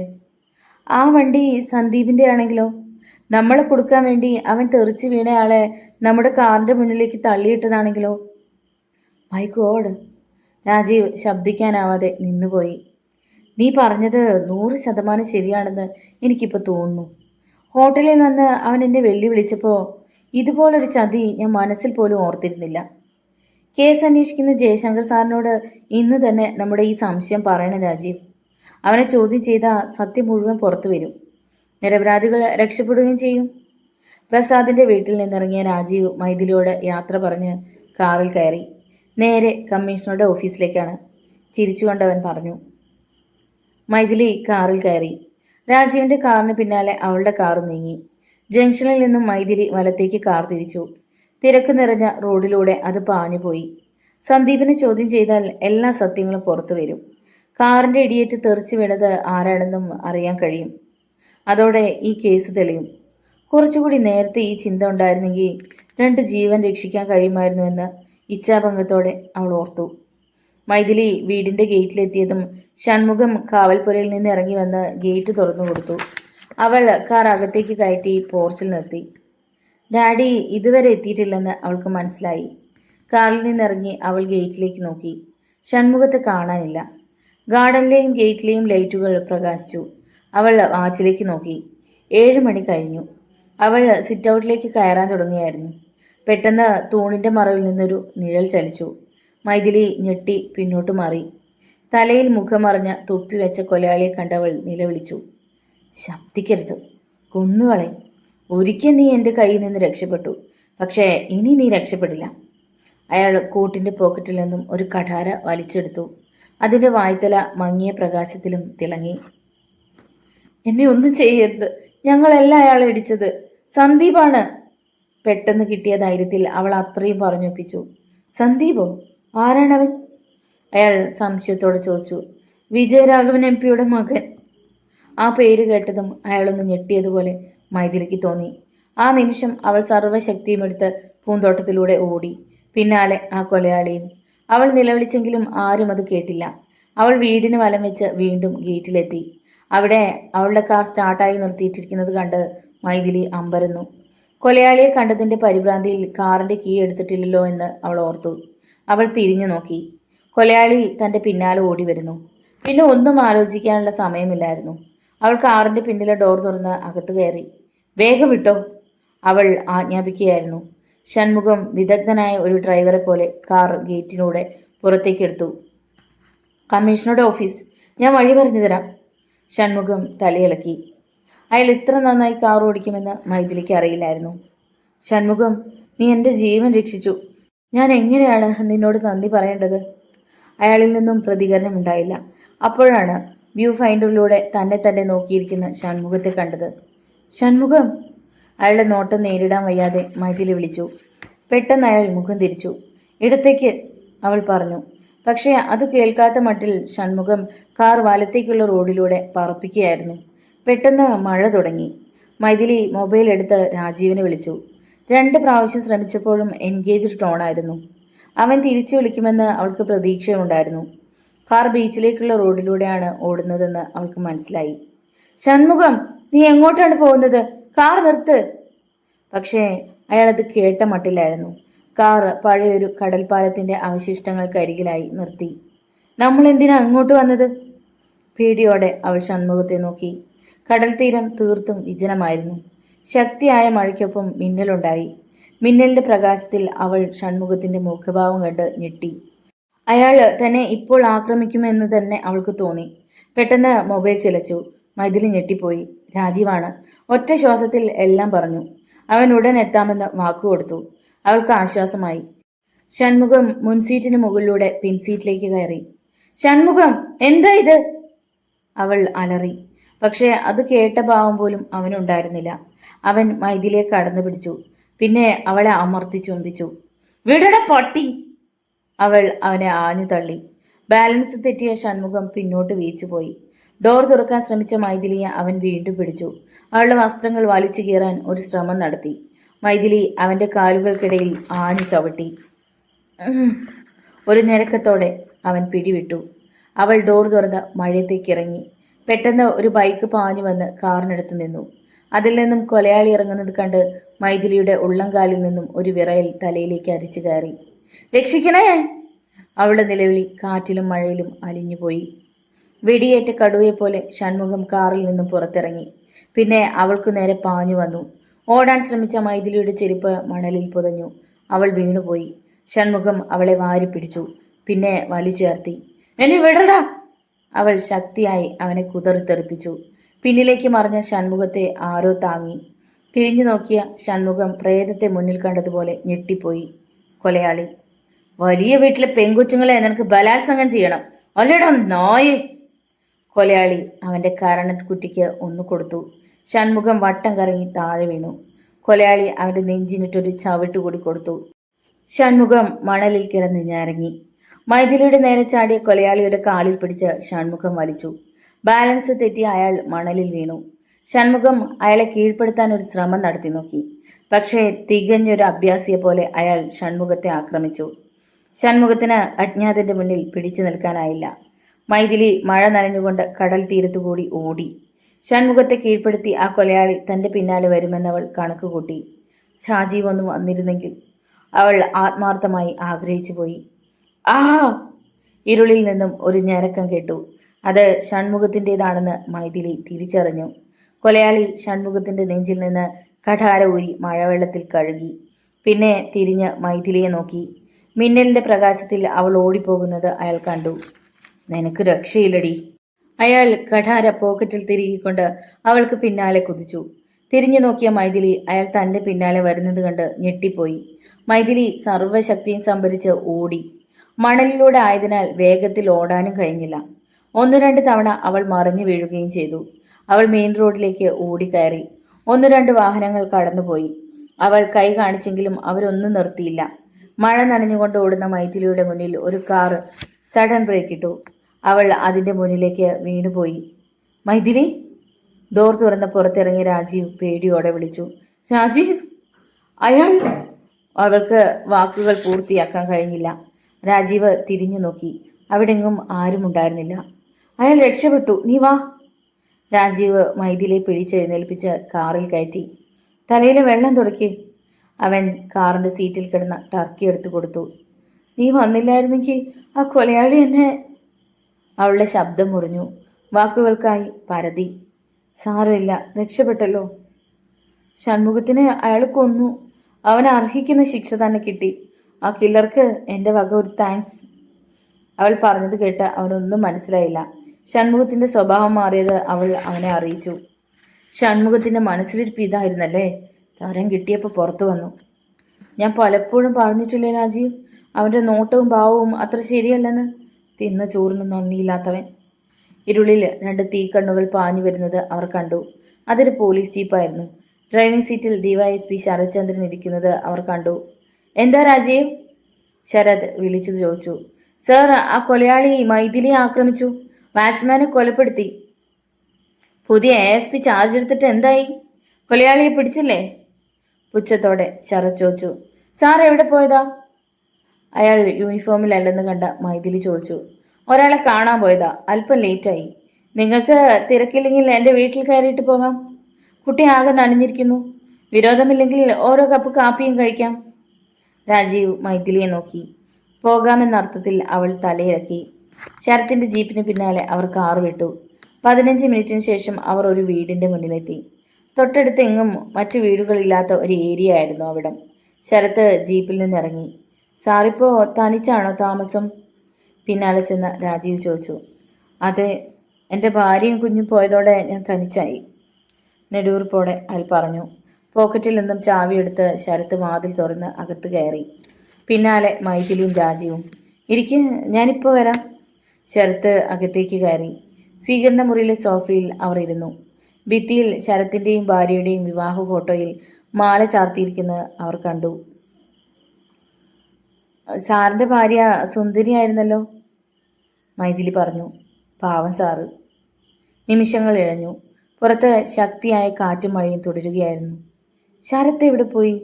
അവർ അമ്പരന്നു. സാർ, സാർ, രാജീവ് വിളിച്ചു. അതിശയമായിരിക്കുന്നല്ലോ. അവർ സോഫയിൽ നിന്ന് എണീറ്റ് അകത്തെ മുറിയിലേക്ക് കയറി. Sir, Sarath sir. പക്ഷേ മറുപടി ഉണ്ടായില്ല. മൈഥിലിക്ക് പേടി തോന്നി. നമുക്ക് പോകാം രാജീവ്, അയാളൊരു മെൻ്റൽ പേഷ്യൻ്റാണ്, അത് മറക്കണ്ട. ഇവിടെ നമ്മളെ കൊണ്ടുവന്നിട്ട് അയാൾ എവിടെ പോയെന്ന് അറിയണ്ടേ? നീ പേടിക്കാതെ വാ, നോക്കാം. അവർ ഓരോ മുറിയിലും കയറി നോക്കി. ശരത്തിൻ്റെ കിടപ്പ് മുറിയിലേക്ക് കയറി നോക്കി അവർ ഞെട്ടിപ്പോയി. ഭിത്തിയിൽ തൂക്കിയിട്ടിരിക്കുന്ന കറുത്ത മഴക്കോട്ടും തൊപ്പിയും, അതിൽ നിന്ന് ഇറ്റ് വീഴുന്ന വെള്ളം തറയെ നനച്ചുകൊണ്ടിരുന്നു. മൈ ഗോഡ്, ഇതാ കൊലയാളിയുടെ ഡ്രസ്സാണല്ലോ. മൈഥിലി നിലവിളിച്ചു. രാജീവും ഞെട്ടിപ്പോയി. അപ്പോ അപ്പോ ശരത് സാറായിരുന്നു ആ കൊലയാളി? ഉത്തരം കിട്ടാതെ രണ്ടുപേരും സ്തംഭിച്ചു നിന്നു. ഒരു പൊട്ടിച്ചിരി കേട്ട് തിരിഞ്ഞു നോക്കിയ അവർ ഞെട്ടിപ്പോയി. പിന്നിൽ ക്രുദ്ധഭാവത്തിൽ DYSP ശരത്ചന്ദ്രൻ നിൽക്കുന്നു. എന്താ, പേടിച്ചു പോയോ? നിങ്ങളുടെ സംശയം ശരിയാണ്. പോലീസ് തിരയുന്ന കില്ലർ ഞാനാണ്, DYSP ശരത്ചന്ദ്രൻ. അയാളുടെ വാക്കുകൾ വിശ്വസിക്കാനാവാതെ തരിച്ചു നിൽക്കുകയായിരുന്നു അവർ. നിങ്ങളെ രണ്ടുപേരെയും ഒന്നിച്ചെൻ്റെ കയ്യിൽ കിട്ടുമെന്ന് ഞാൻ തീരെ പ്രതീക്ഷിച്ചില്ല. അയാൾ ഒരു ഭ്രാന്തരെ പോലെ പൊട്ടിച്ചിരിച്ചു. ആ കണ്ണുകൾ ചോര പോലെ ചുവന്നു. ഇയാളൊരു സൈക്കോമാനിക് കില്ലറാണെന്ന് അവർക്ക് തോന്നി. എന്തിനാണ് നിങ്ങൾ ഈ 6 കൊലകൾ ചെയ്തു കൂട്ടിയത്? രാജീവിന് ചോദിക്കാതിരിക്കാൻ കഴിഞ്ഞില്ല. അറിയണോ നിങ്ങൾക്ക്? ഞാൻ പറയാം. നീയൊക്കെ കാരണം എനിക്ക് നഷ്ടപ്പെട്ടത് എൻ്റെ കുടുംബമാണ്, എൻ്റെ ഭാര്യ, എൻ്റെ കുഞ്ഞ്. എൻ്റെ കുഞ്ഞിൻ്റെ മുഖം പോലെ എനിക്ക് കാണാൻ കഴിഞ്ഞില്ല. എല്ലാറ്റിനും കാരണം നിങ്ങളാണ്, നിങ്ങൾ. അയാൾ അവർക്ക് നേരെ കൈ ചൂണ്ടി അലറി. ഞങ്ങളോ? ഒന്നും മനസ്സിലാകാതെ സ്തബ്ധരായി നിൽക്കുകയായിരുന്നു അവർ. അതെ, നിങ്ങൾ തന്നെ. ഡിസംബർ 31 വെള്ളിയാഴ്ച രാത്രി. നിങ്ങൾക്ക് ഓർമ്മയുണ്ടോ? അത് കേട്ടതും രാജീവും മൈഥിലിയും അറിയാതെ ഒന്ന് ഞെട്ടി. അന്ന് രാത്രിയിലാണ് ഞാനും കുടുംബവും ഈ നഗരത്തിലേക്ക് വന്നത്. ആ രംഗം മനസ്സിൽ കാണുന്നത് പോലെ അയാളൊന്ന് നിർത്തി. പിന്നെ 2 നിമിഷത്തിന് ശേഷം തുടർന്നു. ബൈപ്പാസിൽ വെച്ച് എൻ്റെ കാറ് കേടായി. പൂർണ്ണ ഗർഭിണിയായ ഭാര്യയെ കാറിലിരുത്തി ഞാൻ പുറത്തിറങ്ങി. ഏതെങ്കിലും ഒരു വണ്ടി കൈ കാണിച്ച് നിർത്തുകയായിരുന്നു എൻ്റെ ലക്ഷ്യം. എന്നാൽ അതിവേഗത്തിൽ പാഞ്ഞു വന്ന ഒരു കാറ് എന്നെ ഇടിച്ചു തെറിപ്പിച്ചു. ആ രംഗം കണ്ട് പൂർണ്ണ ഗർഭിണിയായ എൻ്റെ പ്രിയമത കാറിൽ വെച്ചൊരു കുഞ്ഞിനെ പ്രസവിച്ചു. അമ്മയും കുഞ്ഞും മരിച്ചു. പരിക്കേറ്റ് ബോധം നഷ്ടപ്പെട്ട എന്നെ തടാകത്തിലേക്ക് വലിച്ചെറിഞ്ഞു. നീയും നിന്റെ കൂട്ടുകാരും, കണ്ണിച്ചോരയില്ലാത്ത മുതലാളി സന്തതികൾ. ഏതോ വണ്ടിക്കാർ എന്നെ ഹോസ്പിറ്റലിലാക്കി. 2 മാസം ഞാൻ ഹോസ്പിറ്റലിൽ കിടന്നു. അതോടെ എൻ്റെ മാനസിക നിലയും തെറ്റി. എൻ്റെ കുടുംബം തകർത്തവരെ തേടിയാണ് എൻ്റെ ഈ യാത്ര. ആ രാത്രി എന്നെ ഇടിച്ചിട്ട കാർ ഞാൻ കണ്ടെത്തി. പിന്നെ എനിക്ക് അടങ്ങിയിരിക്കാൻ കഴിഞ്ഞില്ല. ഓരോന്നിനെയായി ഞാൻ അവസാനിപ്പിച്ചു തുടങ്ങി. നിങ്ങൾക്ക് രക്ഷയില്ല. അയാൾ ഉന്മാദം ബാധിച്ചവനെ പോലെ പൊട്ടിച്ചിരിച്ചു. സർ, നിങ്ങൾക്ക് തെറ്റി. ഞങ്ങളുടെ വണ്ടിയല്ല നിങ്ങളെ ഇടിച്ചു തെറിപ്പിച്ചത്. സന്ദീപിന്റെ കാറാണ്. വിജയരാഘവൻ MP മകന്റെ. അവനാണ് സാറിന്റെ ബോധമില്ലാത്ത ശരീരം ഞങ്ങളുടെ കാറിന്റെ മുന്നിലേക്ക് വലിച്ചെറിഞ്ഞത്. ഇല്ല, ഞാനിത് വിശ്വസിക്കില്ല. നിങ്ങൾ രക്ഷപ്പെടാൻ വേണ്ടി കള്ളം പറയുകയാണ്. സത്യം മനസ്സിലാകുമ്പോൾ സാർ ദുഃഖിക്കേണ്ടി വരും. എനിക്ക് ദുഃഖമില്ല. അവനാണത് ചെയ്തതെങ്കിൽ പിന്നെ അവന് ജീവനോടെ ഈ ഭൂമിയിൽ ഉണ്ടാവില്ല. അതുപോലെ രാജീവ്, ഇയാളുടെ മാനസിക നില ആകെ തെറ്റിയിരിക്കുകയാണ്. എന്ത് പറഞ്ഞാലും മനസ്സിലാവില്ല. എത്രയും പെട്ടെന്ന് രക്ഷപ്പെട്ടില്ലെങ്കിൽ ഇയാൾ നമ്മളെയും കൊല്ലും. മൈഥിലി മന്ത്രിച്ചു. എന്താ ഒരാലോചന? രക്ഷപ്പെടാനുള്ള വഴികളായിരിക്കും. നടക്കില്ല മക്കളെ. സാക്ഷാൽ ദൈവം തമ്പുരാൻ വന്നാൽ പോലും നിങ്ങളെ രക്ഷിക്കാനാവില്ല. പെട്ടെന്ന് ശരത്ചന്ദ്രൻ പോക്കറ്റിൽ നിന്നും റിവോൾവർ എടുത്ത് അവർക്ക് നേരെ ചൂണ്ടി. 1, 2 അയാൾ എണ്ണാൻ ആരംഭിച്ചു. അടുത്ത നിമിഷം രാജീവ് ചാടി അയാളുടെ കയ്യിൽ പിടിച്ച് തിരിച്ചു. ഒരു വെടിയുണ്ട ഭിത്തിയിലേക്ക് പാഞ്ഞു. പിന്നെ ഒരു പോരാട്ടമാണ് അവിടെ നടന്നത്. കാട്ടുമൃഗങ്ങളെപ്പോലെ 2 ആളും പോരാടി. ടേ! പെട്ടെന്ന് ഒരു വെടി പൊട്ടി. ഒപ്പം ഒരു നിലവിളിയും. മൈഥിലി ചെവി പൊത്തിക്കൊണ്ട് നോക്കി. ശരത്ചന്ദ്രൻ ചാടി എഴുന്നേറ്റു. നെഞ്ചിൽ വെടിയേറ്റ രാജീവ് നിലത്ത് വീണു. അയ്യോ രാജീവ്! അവൾ അലമുറയിട്ടു. ശബ്ദിക്കരുത്. അയാൾ അവൾക്ക് നേരെ നിറയൊഴിച്ചു. പക്ഷേ തോക്കിൽ ബുള്ളറ്റ് ഇല്ലായിരുന്നു. ആ നിമിഷാർദ്ധം മൈഥിലി നിലവിളിച്ചുകൊണ്ട് പുറത്തേക്ക് ഓടി. പിന്നാലെ ശരത്തും. കോരിച്ചൊരിയുന്ന മഴയിലൂടെ മരണവെപ്രാളത്തോടെ മൈഥിലി ഓടി. രാജീവ് മരിച്ചെന്ന് വിശ്വസിക്കാൻ അവൾക്ക് കഴിഞ്ഞില്ല. പെട്ടെന്ന് പാഞ്ഞു വന്ന ഒരു വാഹനം അവൾക്ക് മുന്നിൽ ബ്രേക്കിട്ടു. പോലീസ് എന്നെഴുതിയ ഒരു ടവേര കാറായിരുന്നു അത്. ഡോർ തുറന്ന് ASP ജയശങ്കർ പുറത്തിറങ്ങി. അയാൾ മൈഥിലിയെ താങ്ങി. പിന്നാലെ വന്ന ശരത്ത് പെട്ടെന്ന് നിന്നു. Sarath, don't move, I will shoot you, Jayashankar തോക്കെടുത്തുകൊണ്ട് വിളിച്ചു പറഞ്ഞു. പക്ഷെ അത് വകവയ്ക്കാതെ ശരത്ത് തിരിഞ്ഞോടി. ജയശങ്കറിന്റെ വിരൽ തോക്കിന്റെ ട്രിഗറിൽ അമർന്നു. ഥേ! കാൽമുട്ടിന് വെടിയേറ്റ് ശരത്ചന്ദ്രൻ റോഡിലെ ചെളിവെള്ളത്തിലേക്ക് വീണു. പെട്ടെന്ന് 1-2 പോലീസ് വാഹനങ്ങൾ കൂടി പാഞ്ഞു വന്നു. അതിൽ നിന്നും സായുധ പോലീസ് പുറത്തിറങ്ങി ശരത്തിനെ വളഞ്ഞു. സർ, രാജീവ് പറഞ്ഞു മുഴുമിപ്പിക്കും മുമ്പ് മൈഥിലിയുടെ ബോധം അറിഞ്ഞു. സെർച്ച്! ASP ഓർഡർ ഇട്ടു. പോലീസ് വീട്ടിലേക്ക് പാഞ്ഞു. രാജീവിന്റെ ശരീരവുമായി അവർ പുറത്തേക്ക് വന്നു. എത്രയും പെട്ടെന്ന് അയാളെ ഹോസ്പിറ്റലിൽ എത്തിക്കണം. Come fast. സർ. രാജീവിന്റെ ശരീരവുമായി ഒരു ജീപ്പ് പാഞ്ഞുപോയി. കമ്മീഷണറുടെ ഓഫീസ്. അവിടെ ഉന്നത ഉദ്യോഗസ്ഥർ സന്നിഹിതരായിരുന്നു. മിസ്റ്റർ ശരത്, എന്താണിതൊക്കെ? ഡിപ്പാർട്ട്മെന്റിലെ ചുണക്കുട്ടനാണെന്ന് തെളിയിച്ച് നിങ്ങൾ ഇത്ര തറന്താണ ക്രിമിനലാണെന്ന് ഒരിക്കലും കരുതിയിരുന്നില്ല. ഇത് പോലീസ് ഡിപ്പാർട്ട്മെന്റിന് തന്നെ നാണക്കേടാണ്. കമ്മീഷണർ അശോക് വർമ്മ പൊട്ടിത്തെറിച്ചു. മിസ്റ്റർ ശരത്, നിങ്ങൾ വിചാരിച്ചതുപോലെ ഈ കുട്ടികളുടെ കാറല്ല നിങ്ങളെ ഇടിച്ചു തെറിപ്പിച്ചത്. വിജയരാഘവൻ MP മകനും ഗുണ്ടകളുമാണ് അതിന് പിന്നിൽ. ASP ജയശങ്കർ ഒന്ന് നിർത്തിയിട്ട് ചുറ്റും നോക്കി. രാജീവിനോടും മൈഥിലിയോടുമുള്ള പക തീർക്കാൻ വേണ്ടിയാണ് സന്ദീപും ഗുണ്ടകളും ബൈപ്പാസിലേക്ക് വന്നത്. അവരുടെ വണ്ടിയാണ് നിങ്ങളെ ഇടിച്ചു തെറിപ്പിച്ചത്. DYSP ശരത്ചന്ദ്രനെയാണ് തങ്ങളുടെ കാൽ ഇടിച്ചു തെറിപ്പിച്ചതെന്ന് മനസ്സിലാക്കിയ സന്ദീപിന് അത് മറ്റൊരു പകപോക്കൽ കൂടിയായിരുന്നു. നിങ്ങൾ എറണാകുളത്ത് ആയിരുന്നപ്പോഴാണ് വിജയരാഘവന്റെ കേസ് അന്വേഷിച്ചത്. അയാളുടെ പ്രലോഭനങ്ങളിൽ വഴങ്ങാതെ സത്യസന്ധമായി കേസ് അന്വേഷിച്ച് നിങ്ങളെ അന്നേ അയാൾ നോട്ടമിട്ടതാണ്. ബോധരഹിതരായി വഴിയെ കിടന്ന നിങ്ങളെ രാജീവും സംഘവും വന്ന കാറിന്റെ മുന്നിലേക്ക് സന്ദീപും ഗുണ്ടകളും ചേർന്ന് തള്ളിയിടുകയായിരുന്നു. എങ്കിൽ അവനെയും അവന്റെ തന്ത വിജയരാഘവനെയും വെറുതെ വിടില്ല. വെടിയേറ്റ കാട്ടുപന്നിയെ പോലെ ശരത്ത് അലറി. അവൻ പോലീസ് കസ്റ്റഡിയിലാണ്. വേറെയും കേസുകൾ അവന്റെ പേരിലുണ്ട്. ചികിത്സയിൽ കഴിയുന്ന പ്രസാദിനെ മുൻവൈരാഗ്യത്തിന്റെ പേരിൽ ഹോട്ടലിന്റെ മുകളിൽ നിന്ന് തള്ളിയിട്ട് കൊല്ലാൻ ശ്രമിച്ചതും സന്ദീപാണ്. തെളിവുകളെല്ലാം ഞങ്ങൾക്ക് കിട്ടിയിട്ടുണ്ട്. സംഭവ ദിവസം രാത്രി തടാകത്തിൽ ചൂണ്ടയിട്ട് കൊണ്ടിരുന്നയാളുടെ മൊഴിയും ഞങ്ങൾ എടുത്തിട്ടുണ്ട്. ഇനി നിങ്ങൾ എന്തു പറയുന്നു മിസ്റ്റർ DYSP? ജയശങ്കർ ശരത്തിനെ നോക്കി പുഞ്ചിരിച്ചു. എല്ലാത്തിനെയും ഞാൻ കൊല്ലും, അയാൾ അലറി. പിന്നെ പൊട്ടിച്ചിരിച്ചു. പ്രിയേ, എൻ്റെ പൊന്നുമോനെ, എനിക്കതിന് കഴിഞ്ഞില്ല. നിങ്ങളെ രക്ഷിക്കാൻ എനിക്ക് കഴിഞ്ഞില്ല. എനിക്ക് മാപ്പ് തരൂ. അയാൾ പൊട്ടിക്കരഞ്ഞു. അയാളുടെ മാനസിക നില വീണ്ടും തെറ്റിയെന്ന് അവിടെ കൂടി നിന്നവർക്കൊക്കെ തോന്നി. Arrest. Commissioner Ashok Varma CI രാംദാസിനോട് പറഞ്ഞു. ശരത്ചന്ദ്രനെ പോലീസ് കാവലിൽ ഗവൺമെന്റ് ആശുപത്രിയിൽ അഡ്മിറ്റ് ചെയ്തു. കാലിലെ മുറിവ് ബാൻഡേജ് ഇട്ട ശേഷം മുറിയിലേക്ക് മാറ്റി. ഒരാഴ്ച ഇവിടെ കിടക്കേണ്ടി വരും. വീണ്ടും മാനസിക വിഭ്രാന്തി കാണിക്കുകയാണെങ്കിൽ ഏതെങ്കിലും മെന്റൽ ഹോസ്പിറ്റലിലേക്ക് മാറ്റാം, ഡോക്ടർ അലക്സ് മാത്യു ജയശങ്കറിനോട് പറഞ്ഞു. അവരുടെ സംസാരം കിടക്കയിൽ കിടന്നുകൊണ്ട് ശരത്ത് കേൾക്കുന്നുണ്ടായിരുന്നു. വിജയരാഘവന്റെയും മകന്റെയും അന്ത്യം തൻ്റെ കൈകൊണ്ടാണ്. അത് കഴിഞ്ഞ് നിയമത്തിന് കീഴടങ്ങും. പക്ഷേ കാൽ സുഖമാവുന്നതുവരെ ഇവിടെ കിടന്നേ പറ്റൂ. ശരത്ത് കണ്ണുകൾ അടച്ചു. വിജയരാഘവൻ MP വെറുതെ ഇരുന്നില്ല. അയാൾ രാഷ്ട്രീയത്തിലുള്ള തൻ്റെ സ്വാധീനം ഉപയോഗിച്ച് സന്ദീപിനെ ജാമ്യത്തിലിറക്കി. ഇതൊക്കെ ചെയ്തത് അവൻ്റെ കൂടെ ഉണ്ടായിരുന്ന വാടക കൊണ്ടയാണെന്ന് വരുത്തി തീർത്തു. പോലീസ് മുരുകനെ അറസ്റ്റ് ചെയ്തു. രാജീവ് കണ്ണും തുറന്ന് ജനാലയിൽ കണ്ണും നട്ട് കിടക്കുമ്പോഴാണ് വാതിൽ തുറന്നത്. അവൻ നോട്ടം മാറ്റി. മൈഥിലി.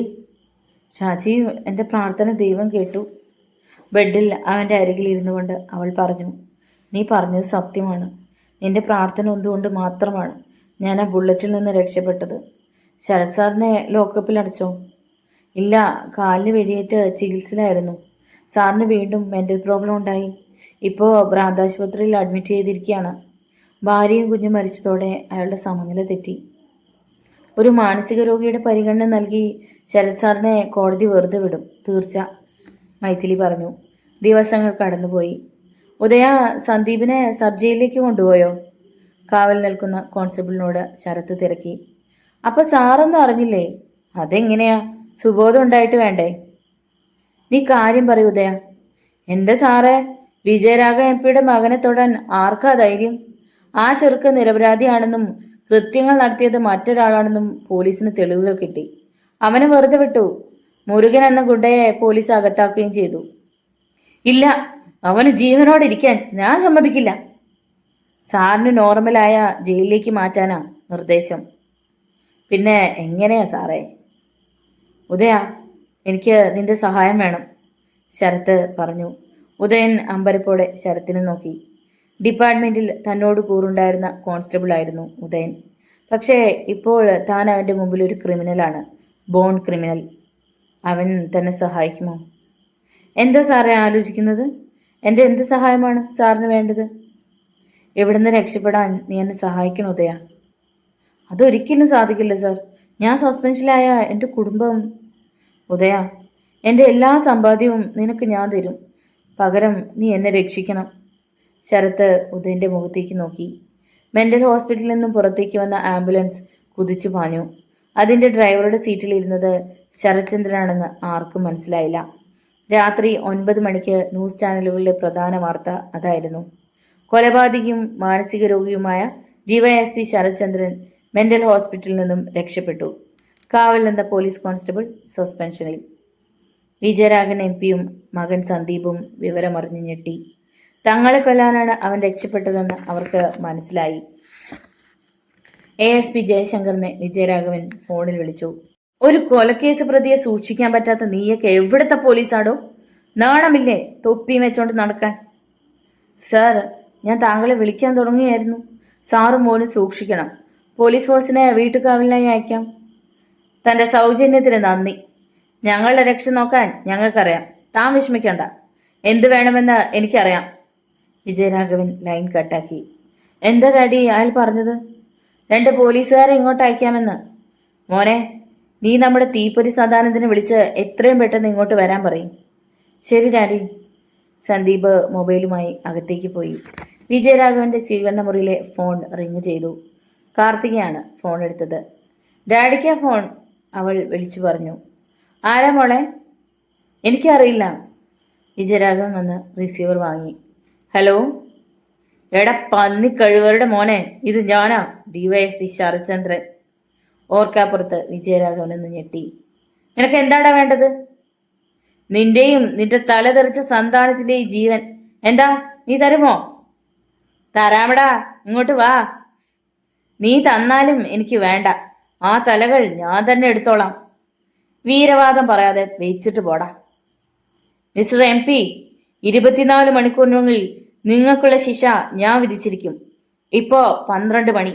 നാളെ ഈ നേരമാകുമ്പോഴേക്കും നീ മണ്ണിനടിയിൽ. Bad night. ഫോൺ കട്ടായി. ആരാ? ജയശ്രീ ചോദിച്ചു. നിഡം. ബാക്കി വിഴുങ്ങിയിട്ട് അയാൾ മകനെ വിളിച്ചു. സന്ദീപേ, നീ തീപ്പൊരിയെ വിളിച്ചോ? വിളിച്ചു, ഉടൻ എത്തും ഡാഡി. അവൻ്റെ ആളുകളെ കൂടി കൊണ്ടുവരാൻ പറഞ്ഞില്ലേ? പറഞ്ഞു. നമുക്കൊരു സ്വീകരണം ഒരുക്കേണ്ടി വരും ഡിവൈഎസ്പി ശരത്ചന്ദ്രന്. അവനാ ഇപ്പോൾ വിളിച്ചത്. നമുക്ക് ജയശങ്കറിനോട് വിവരം പറഞ്ഞാലോ ഡാഡി? എന്തിന്? പോലീസ് വിചാരിച്ചാ ഒന്നും നടക്കില്ലെന്ന് മനസ്സിലായില്ലേ? നിനക്ക് വേണമെങ്കിൽ വിളിച്ചു പറ, ശരത്തിന്റെ ഭീഷണി വന്നിട്ടുണ്ടെന്ന്. സന്ദീപ് ജയശങ്കറിന്റെ മൊബൈലിലേക്ക് വിളിച്ച് വിവരം പറഞ്ഞു. അരമണിക്കൂർ കഴിഞ്ഞതും ഒരു ക്വാളിസ് ബംഗ്ലാവിന്റെ മുറ്റത്തേക്ക് കയറി വന്നു. അതിൽ നിന്നും തീപ്പൊരി സദാനന്ദനും 4-5 ആളുകളും ചാടിയിറങ്ങി. എന്താ സാർ അത്യാവശ്യമായി കാണണമെന്ന് പറഞ്ഞത്? സദാനന്ദൻ ചോദിച്ചു. നീ കയറി വാ, എല്ലാം വിശദമായി പറയാം. അവർ മുറിയിലേക്ക് കയറി. ഡിവൈഎസ്പി ശരത്ചന്ദ്രൻ രക്ഷപ്പെട്ട വിവരം അറിയുമല്ലോ. അവൻ എനിക്ക് ഡെഡ് ലൈൻ തന്നിരിക്കുക, 24 മണിക്കൂർ. അതിനുള്ളിൽ എന്നെ കൊല്ലുമെന്ന അവൻ്റെ വാശി. പോലീസിൽ എനിക്ക് വിശ്വാസമില്ല, അതുകൊണ്ടാ നിങ്ങളെ വിളിച്ചത്. 24 മണിക്കൂറിൽ അവൻ്റെ ശവം എനിക്ക് കാണണം. നിങ്ങൾ പറയുന്ന പണം ഞാൻ തരും. ഞങ്ങൾക്ക് സമ്മതമാ സാറേ. അവൻ്റെ ശവം ഞങ്ങൾ സാറിൻ്റെ മുന്നിലേക്ക് വലിച്ചെറിഞ്ഞു തരും. ഗുഡ്. പക്ഷേ അവനെ തീരെ നിസാരനായി കാണരുത്. പോലീസിന്റെ ബുദ്ധിയാണ് അവൻ്റേത്, അത് മറക്കരുത്. ഒരിക്കലുമില്ല സർ. എങ്കിൽ നിങ്ങൾക്ക് പോകാം. എന്തുണ്ടായാലും എന്നെ വിളിക്കണം. ശരി സർ. എൻ്റെ പിള്ളേരെ വീടിന് കാവലിടണോ? വേണ്ടടോ, അതിന് ഞാനും എൻ്റെ മോനും മതി.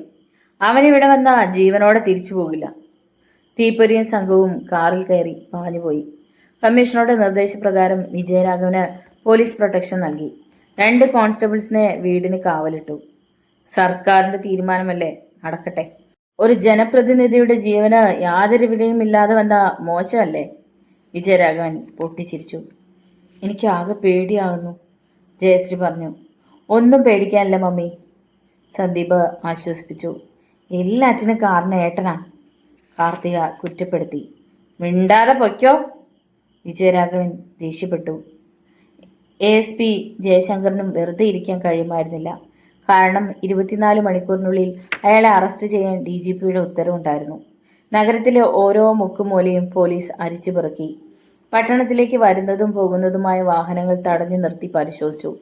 അക്ഷരാർത്ഥത്തിൽ രാത്രിയിൽ നഗരം ഉണർന്നിരിക്കുകയായിരുന്നു. രാംദാസ്, ഒരു DYSP ആണ് നമ്മൾ തേടുന്നത്. പോലീസിന്റെ എല്ലാ വിദ്യകളും അയാൾക്ക് മനഃപ്പാടമാണ്, ജയശങ്കർ CI രാംദാസിനോട് പറഞ്ഞു. അറിയാം സർ, സാധാരണ ഒരു ക്രിമിനലിന്റെ ബുദ്ധിയുടെ ഇരട്ടിയായിരിക്കും ശരത്തിന്റെ ബുദ്ധി.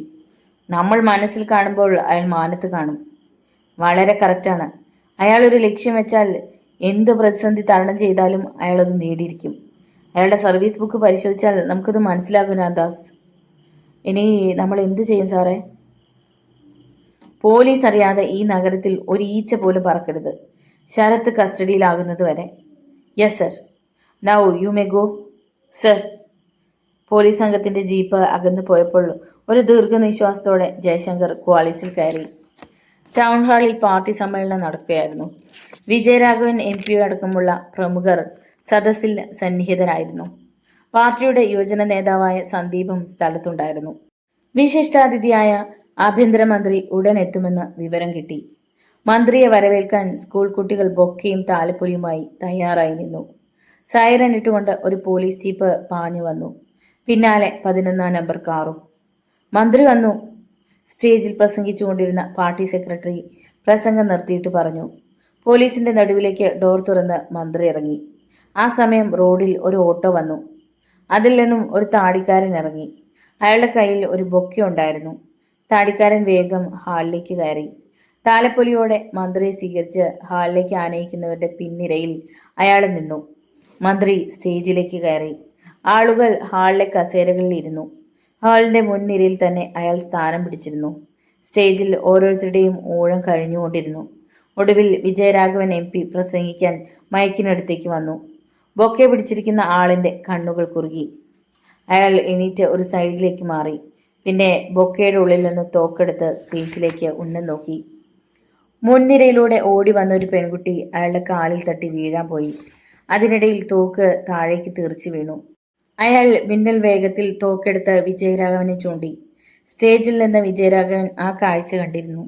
അയാൾ അലറിക്കൊണ്ട് ചാടി മാറിയതും വെടിപൊട്ടി. പെട്ടെന്ന് പോലീസ് അലേർട്ടായി.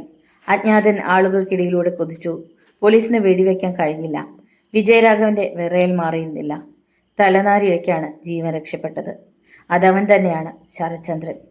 കേസ് അന്വേഷിക്കുന്ന ജയശങ്കറിനോട് വിജയരാഘവൻ തട്ടിക്കേറി. അവൻ നിസ്സാരക്കാരനില്ലെന്ന് നിങ്ങൾക്ക് അറിഞ്ഞൂടെ? എന്തിനു കൊള്ളുമോടോ തൻ്റെയൊക്കെ ഫോഴ്സിനെ? DIG സോമസുന്ദരത്തിന്റെ തല താഴ്ന്നു.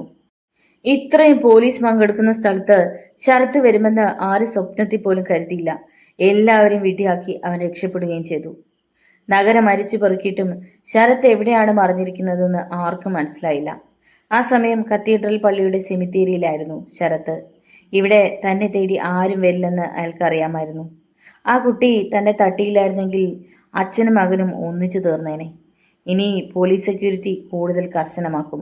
ഒരു കല്ലറയുടെ മറവിലിരുന്നു കൊണ്ട് ശരത്ത് അടുത്ത പദ്ധതികൾ പ്ലാൻ ചെയ്തു. ഉദയനെ വിളിക്കണം. അവനിപ്പോൾ സസ്പെൻഷനിലാണെങ്കിലും തൻ്റെ ആളാണ്. മൊബൈൽ ഫോണും തോക്ക് സംഘടിപ്പിച്ചു തന്നത് അവനാണ്.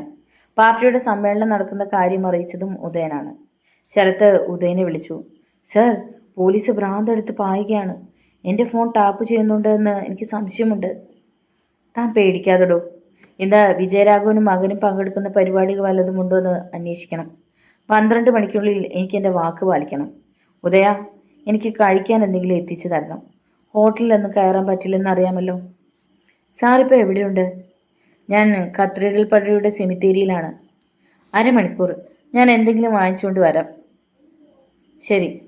ശരത്ത് കോൾ കട്ടാക്കി. അരമണിക്കൂർ കഴിഞ്ഞതും സെമിത്തേരിയുടെ വാതിൽക്കൽ ഉദയന്റെ തല കണ്ടു.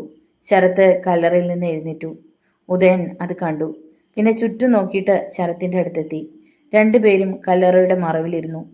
പൊറോട്ടയും ചിക്കനും. ഉദയൻ കയ്യിലിരുന്ന പാക്കറ്റ് ശരത്തിന് കൊടുത്തു. പ്ലാസ്റ്റിക് കവറിൽ നിന്ന് 2 ബോട്ടിൽ വെള്ളവും. സാറിനി എന്നെ ഉപദ്രവിക്കരുത്, എനിക്ക് ആകെ പേടിയാവുന്നു. ഞാൻ ഒപ്പിട്ട് തന്ന ബ്ലാങ്ക് ചെക്ക് നിന്റെ കയ്യിലില്ലേ ഉദയ? നീ ഒന്നുകൊണ്ടും പേടിക്കണ്ട. ശരത്ത് പൊറോട്ടയും ചിക്കനും ആർത്തിയോടെ കഴിക്കുന്നത് ഉദയൻ നോക്കി നിന്നു. വിജയരാഘവന്റെ ഇന്നത്തെ പ്രോഗ്രാം ചാർട്ട് കിട്ടിയിട്ടുണ്ടോ? സർ, മറ്റൊരു വിവരം കിട്ടിയിട്ടുണ്ട്. വിജയരാഘവന്റെ മകൻ സന്ദീപിന്റെ ബർത്ത്ഡേ പാർട്ടി ഹോട്ടൽ യുവറാണിയിൽ അറേഞ്ച് ചെയ്തിട്ടുണ്ട്. രാത്രി 8 മണിക്ക്. മന്ത്രിമാരടക്കം ഉന്നത ഉദ്യോഗസ്ഥർ പങ്കെടുക്കുന്നുണ്ടെന്നാണ് അറിയാൻ കഴിഞ്ഞത്. ഉദയ, എങ്കിൽ അവിടെ വെച്ച് ഞാൻ കണക്ക് തീർക്കും. പക്ഷേ എങ്ങനെ സർ? പോലീസ് അറിയാതെ ഒരു ഈച്ച പോലും അകത്ത് കിടക്കാൻ സമ്മതിക്കില്ല. വഴിയുണ്ടോ? ഞാനൊരു അഡ്രസ്സ് തരാം. താൻ പോയി അവനെ കാണ്. ആരാ സർ അയാൾ? ഹോട്ടലിലെ വെയിറ്ററാണ്. വെയിറ്ററോ? അതെ, ഞാൻ ഒരിക്കൽ അവനെ സഹായിച്ചിട്ടുണ്ട്. താൻ അവൻ്റെ അടുത്തെത്തിയ ശേഷം എന്നെ വിളിക്കുക. ഞാൻ അവനുമായി സംസാരിക്കും. എന്നിട്ട് നീ ഈ ബ്ലാങ്ക് ചെക്ക് അവന് കൊടുക്കണം. സാർ, അയാൾ സമ്മതിക്കുമോ? സമ്മതിക്കും. അവൻ്റെ വേഷം മതി നമുക്ക്. സാർ ഉദ്ദേശിക്കുന്നത്? അവൻ്റെ വേഷത്തിൽ 2 മണിക്കൂർ മുമ്പേ ഹോട്ടലിൽ കയറി പറ്റണം. പിന്നെയെല്ലാം വളരെ എളുപ്പം. പക്ഷേ അയാൾ പോലീസിൽ അറിയിച്ചാൽ? അത് ഞാൻ നോക്കിക്കൊള്ളാം. ഉദയൻ എത്രയും പെട്ടെന്ന് ചെല്ല്. ആരുടെയും കണ്ണിപ്പെടരുത്. ശരത്ത് ഒരു ചെക്ക് ലീഫ് ഉദയന് നൽകി. പിന്നെ വെയിറ്ററുടെ പേരും അഡ്രസ്സും. ഇയാൾ വീട്ടിൽ കാണുമോ സർ? കാണും. ഇല്ലെങ്കിൽ ഇയാളുടെ നമ്പർ വാങ്ങിയിട്ട് വിളിച്ച് നേരിൽ സംസാരിക്കണം. സമയം കളയാനല്ലോ ഉദയ, വേഗം. സർ. ഉദയൻ ചുറ്റുപാടും ശ്രദ്ധിച്ചുകൊണ്ട് റോഡിലെത്തി. പിന്നെ ഒരു ഓട്ടോയ്ക്ക് കൈ കാണിച്ചു. നഗരത്തിൽ നിന്നും കുറച്ച് മാറിയായിരുന്നു സോളമൻ്റെ വീട്. പ്രായമായ അമ്മയും പിന്നെ അയാളുടെ ഭാര്യയും മാത്രമാണ് അവിടെ ഉണ്ടായിരുന്നത്. ഭാഗ്യത്തിന് അന്ന് സോളമന് നൈറ്റ് ഡ്യൂട്ടി ആയിരുന്നു. ഉദയൻ താൻ ആരാണെന്ന് പരിചയപ്പെടുത്തി. പിന്നെ സോളമനെ പുറത്തേക്ക് വിളിച്ച് കാര്യങ്ങൾ സംസാരിച്ചു. അയ്യോ, എനിക്ക് പറ്റില്ല. ആദ്യം അയാൾ എതിര് പറഞ്ഞു. ഉദയൻ ചെക്ക് ലീഫ് എടുത്ത് കാണിച്ചു. ഇനി ശരത് സാറുമായി നേരിൽ സംസാരിച്ചോളൂ. ശരത്തിൻ്റെ നമ്പറിൽ വിളിച്ചിട്ട് ഫോൺ സോളമന് നൽകി. സോളമൻ 10 മിനിറ്റ് നേരം ശരത്തുമായി സംസാരിച്ചു. പിന്നെ ഫോൺ തിരിച്ചു നൽകി. ഉദയ, സോളമൻ ഓക്കെയാണ്. ചെക്ക് ലീഫ് അയാൾക്ക് കൊടുത്തോളൂ. സർ. ശരത്ത് ഫോണിലൂടെ മറ്റു ചില നിർദ്ദേശങ്ങളും ഉദയന് നൽകി. അയാൾ തലയിളക്കിക്കൊണ്ടിരുന്നു. സമയം ഇഴഞ്ഞു നീങ്ങി. ഹോട്ടൽ യുവറാണി ദീപപ്രഭയിൽ കുളിച്ചു നിൽക്കുകയായിരുന്നു. രാഷ്ട്രീയ രംഗത്തെയും വ്യവസായ രംഗത്തെയും പ്രശസ്തരായ പലരും ഹോട്ടലിലേക്ക് എത്തിക്കൊണ്ടിരുന്നു. മണൽ വാരി എറിഞ്ഞ പോലെയായിരുന്നു ഹോട്ടലിലും പരിസരത്തും കാക്കിപ്പട നിലയുറപ്പിച്ചിരുന്നത്. 8 മണിക്ക് തന്നെ ബർത്ത്ഡേ പാർട്ടികൾ ആരംഭിച്ചു. ASP ജയശങ്കറിന്റെ നേതൃത്വത്തിലുള്ള പോലീസുകാർ ഹാളിൽ നിലയുറപ്പിച്ചിരുന്നു. സംശയം തോന്നുന്നവരൊക്കെ പരിശോധിച്ച ശേഷമാണ് അകത്തേക്ക് കടത്തിവിട്ടിരുന്നത്. ശരത്ചന്ദ്രൻ ഇവിടെ വരുമോ സർ? സി രാംദാസ് ജയശങ്കറിനോട് ചോദിച്ചു. അയാൾ ഒരു പ്രത്യേക ജന്മമാണ്. എന്ത് റിസ്ക് എടുത്തും ഇവിടെ വരും. ഈ പോലീസുകാരുടെ കണ്ണുവെട്ടിച്ചോ? DYSP ശരത്ചന്ദ്രൻ അത്രയ്ക്ക് മടയനാണോ സർ? എടോ രാംദാസേ, തനിക്ക് അയാളെക്കുറിച്ച് കൂടുതലായി ഒന്നും അറിയാത്തതുകൊണ്ടാണ് താൻ ഇങ്ങനെ പറയുന്നത്. സാർ എന്തൊക്കെ പറഞ്ഞാലും അയാൾ ഇവിടെ വരുമെന്ന് ഞാൻ വിശ്വസിക്കുന്നില്ല. തൻ്റെ വിശ്വാസം രക്ഷിക്കട്ടെ. സ്റ്റേജിൽ സന്ദീപ് ബർത്ത്ഡേ കേക്ക് മുറിക്കുകയായിരുന്നു. അപ്പോൾ ആദ്യ കഷ്ണം വിജയരാഘവന്റെ വായിൽ വെച്ചു കൊടുത്തു. Happy birthday to you. കൊച്ചുകുട്ടികൾ ഗാനം ആലപിച്ച് കൈയടിച്ചു. സന്ദീപ് എല്ലാവർക്കും മധുരം നൽകി. ഹാളിലൂടെ വെയിറ്റർമാർ അങ്ങോട്ടും ഇങ്ങോട്ടും ഓടി നടന്നു. ASP ജയശങ്കർ ഹാളിലൂടെ 1-2 ആവർത്തി അങ്ങോട്ടും ഇങ്ങോട്ടും നടന്നു. ഈ ഫംഗ്ഷൻ ഒന്ന് കഴിഞ്ഞിരുന്നെങ്കിൽ മനസമാധാനത്തോടെ വീട്ടിൽ പോകാമായിരുന്നു. ഹാളിൻ്റെ കോർണറിൽ ട്രേയുമായി നിൽക്കുന്ന വെയിറ്ററെ ജയശങ്കർ കടന്നുപോയി. തൻ്റെ ഷൂവിൻ്റെ ലേസ് അഴിഞ്ഞിരിക്കുന്നത് ജയശങ്കർ അപ്പോഴാണ് കണ്ടത്. കുനിഞ്ഞ് ഷൂവിൻ്റെ ലേസ് കെട്ടി നിവരുമ്പോഴാണ് ജയശങ്കർ അത് കണ്ടത്. തൻ്റെ അടുത്ത് നിൽക്കുന്ന വെയിറ്ററുടെ കയ്യിലിരിക്കുന്ന ട്രേയുടെ അടിയിൽ റിവോൾവർ. അത് സ്റ്റേജിലേക്ക് ലക്ഷ്യം വെച്ചിരിക്കുകയായിരുന്നു. Don't move. ജയശങ്കർ റിവോൾവർ വലിച്ചെടുത്ത് വെയിറ്ററുടെ തലയിൽ മുട്ടിച്ചു. രക്ഷയില്ല Sarathchandran, you are under my custody. അയാളെ പോലീസ് സംഘം പൊതിഞ്ഞു. ജയശങ്കർ വെയിറ്ററുടെ താടിയും മീശയും ഇളക്കിയെടുത്തു. നിങ്ങളുടെ ചങ്കൂറ്റത്തെയും ധൈര്യത്തെയും ഞാൻ അഭിനന്ദിക്കുന്നു മിസ്റ്റർ ശരത്ചന്ദ്രൻ, ജയശങ്കർ പറഞ്ഞു. ശരത്തിൻ്റെ കയ്യിൽ പോലീസ് വിലങ്ങണിയിച്ചു. ഇല്ല ജയശങ്കർ, എൻ്റെ വാക്ക് ഞാൻ പാലിക്കും. 12 മണി വരെ സമയമുണ്ട്, ശരത്ചന്ദ്രൻ വീറോടെ പറഞ്ഞു. അവൻ്റെ അഹങ്കാരം കണ്ടില്ലേ? തൻ്റെ റിവോൾവർ എടുത്ത് അവൻ്റെ അണ്ണാക്കിലോട്ട് പൊട്ടിക്കടോ ASP. അങ്ങോട്ട് വന്ന വിജയരാഘവൻ MP പറഞ്ഞു. പെട്ടെന്ന് ശരത്ചന്ദ്രൻ ഒന്ന് വട്ടം കറങ്ങി. കമ്മീഷണർ അശോക് വർമ്മയുടെ തുകലുറയിൽ നിന്ന് മിന്നൽ വേഗത്തിൽ തോക്ക് വലിച്ചെടുത്തു. പിന്നെ തുരുതുരെ കാഞ്ചി വലിച്ചു. വിജയരാഘവനും സന്ദീപും നെഞ്ചിൽ വെടിയേറ്റ് മറിഞ്ഞു വീണു. ആ ശരീരങ്ങൾ നിശ്ചലമായി. പോലീസ് സ്തംഭിച്ചു നിന്നു. നോവൽ ഇഷ്ടമായാൽ എല്ലാവരും ഒന്ന് ലൈക്ക് ചെയ്ത്, ഷെയർ ചെയ്ത്, സബ്സ്ക്രൈബ് ചെയ്ത് സപ്പോർട്ട് ചെയ്യുക. നിങ്ങളുടെ വിലയേറിയ അഭിപ്രായങ്ങളും നിർദ്ദേശങ്ങളും കമൻറ്റ് ബോക്സിൽ രേഖപ്പെടുത്തുക. നന്ദി. വീണ്ടും കാണാം.